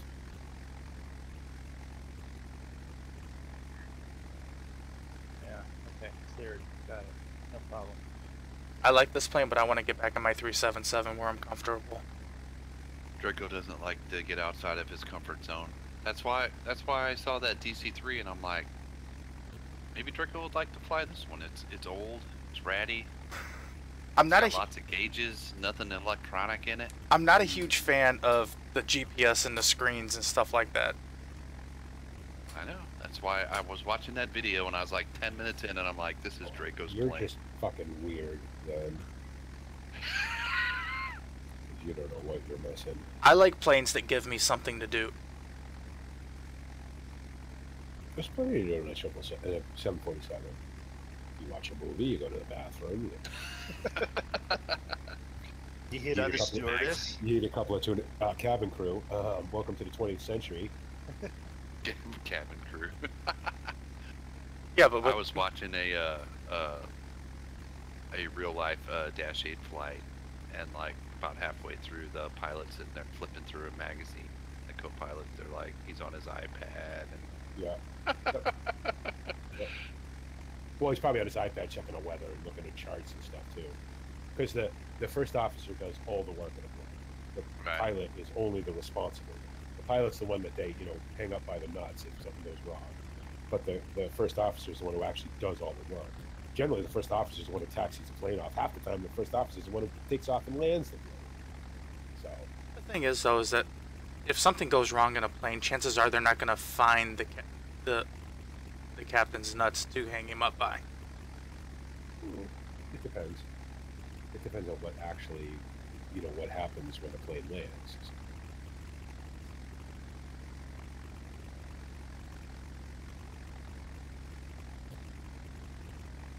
You make your own. You make your own rub there, Zig? My own rub. I'm just looking at your picture of whatever this meat on a tray is here. Well, yeah. I mean, it's not my recipe, but I do make it. I don't buy it. I'll be right back. It's called Memphis Dust. It's from a. That looks good. That's what I had up. That's what I had up at my daughter's. Her husband is a pit master. Boy, Yeah, I remember you saying that. And yeah, they make all their own sauce and rubs and grow their own peppers now, and it's something else. I got that recipe off of a website, and I really like it. It's really good, but I mix it up but I've been experimenting with.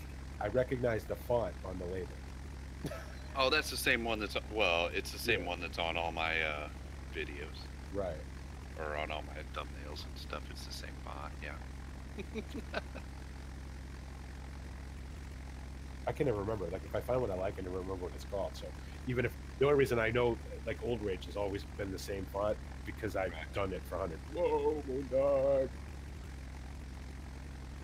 Yeah, I know. Back. Are the air sick bags still in the back of the seat? Some of me do. Yes, they are.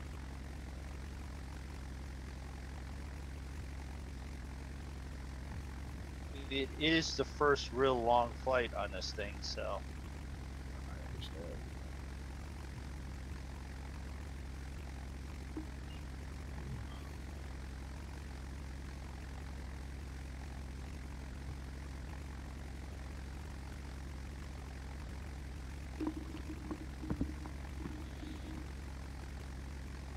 Yeah, I'm still pretty new to the whole smoking meat thing. Yeah, I don't know nothing about it. I don't have the patience for it. If you could smoke meat in a microwave, I'd be probably all right with it. Like for Brittany's birthday, he did. It was a day and a half that he was. But that's what. Like, he has a job, obviously, works for a living. But he'd go. They set up this farmers market in the town they live in. And he does really well. I mean, he's got a Facebook page and stuff. You're actually going to start seeing his stuff in front of my videos. My family, I mean, my son-in-law and my daughter. So at least I can do is, expose them. And they sell it. They'll ship it anywhere. So least I can do is expose them to expose your daughter. What's the matter? Wait, what? Yeah. What? What? Sometimes you say things that make me go, oh, BP. What's up, everybody? It's Bipolar Prophet, the most cringeworthy person on YouTube. Today we're going to do our cows. What? Oh, BP.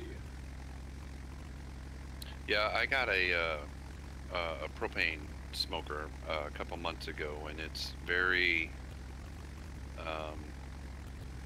you don't have to babysit it so much, so it's nice. It's really nice. Before that, I was doing stuff, you know, wood fire or charcoal fire, Right. and you really had to stay on top of that. It's tough when you have other things, like you can't just sit there for 12 hours. And, Yeah. Well, now you tie that in to flying long haul flights. Right.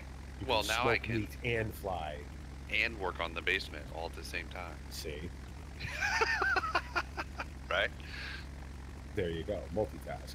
Well, unless you fly for BA, then you got to be up every 2 hours. Oh, okay.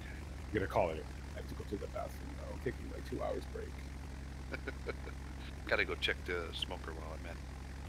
That's the other what I do. I generally get up in a cruise and I'll take my 2 hours pretty much immediately. I'll go like watch a movie or sit down or eat or go to the bathroom, take a shower, shit like that. So I'm mildly awake come descent time. Yeah, Mrmoondog, that was a nice land. Hey, listen, I ain't seen it yet. Don't ruin it for me.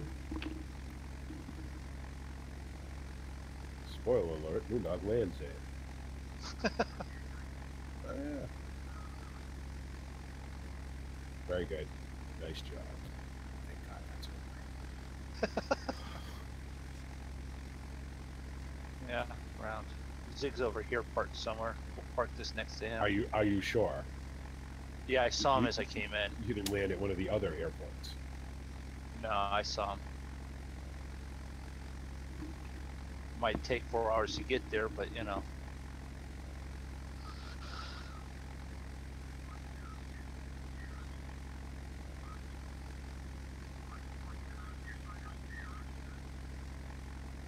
I'll just have them throw my plane on a flatbed and haul it over. What rating did you get there, Mrmoondog? Great. Great.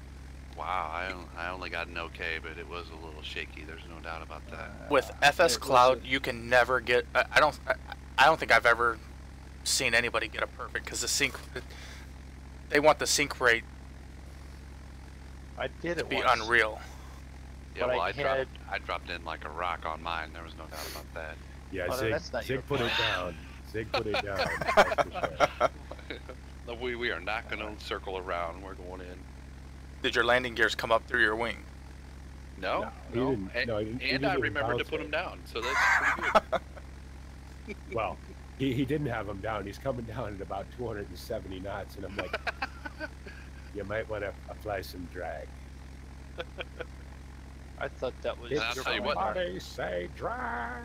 This plane, like, it went from 270 to 80 knots and, like, putting down the gear in one set of flaps. And Yeah. It's yeah, good. the Dash 8 doesn't do that, and that Cessna I fly, it doesn't do that either. I was really surprised. I'm surprised I didn't fall out of the sky and stall it. I was in King Air, by the way. Well, that's nice that 80% of the size of this file is freaking movies. The Real Air Spitfire, the Real Air F1 BF-109, and the P-24 Liberator. Where'd you park? Over by the tower? Who, me? Yeah. Yeah, I'm right in front of the tower, actually. Okay, because I thought you were here at the beginning of the runway. There was a King Air sitting over here. No, he parked up the gate. All right. Yeah, You're over there in GA. apparently I hit the gate button, so I just didn't. Okay. All right, I'm gonna go ahead and kill my stream. So I'd like to thank everybody for joining us today on the flight. Zig, Mrmoondog, and BP for hanging out with us tonight.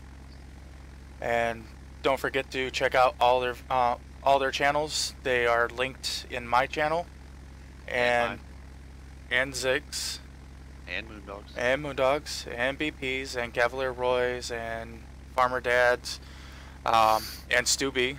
Make sure you check all them out. Also make sure that if you like what you saw, hit that subscribe button and give us a like, and hit that little bell next to the subscribe button if you want to see more monkeys flying. So everybody have a good night, And I'll see you next time. Bye, Draco Stream. Bye, Draco Stream, and I'm just gonna go with Ditto what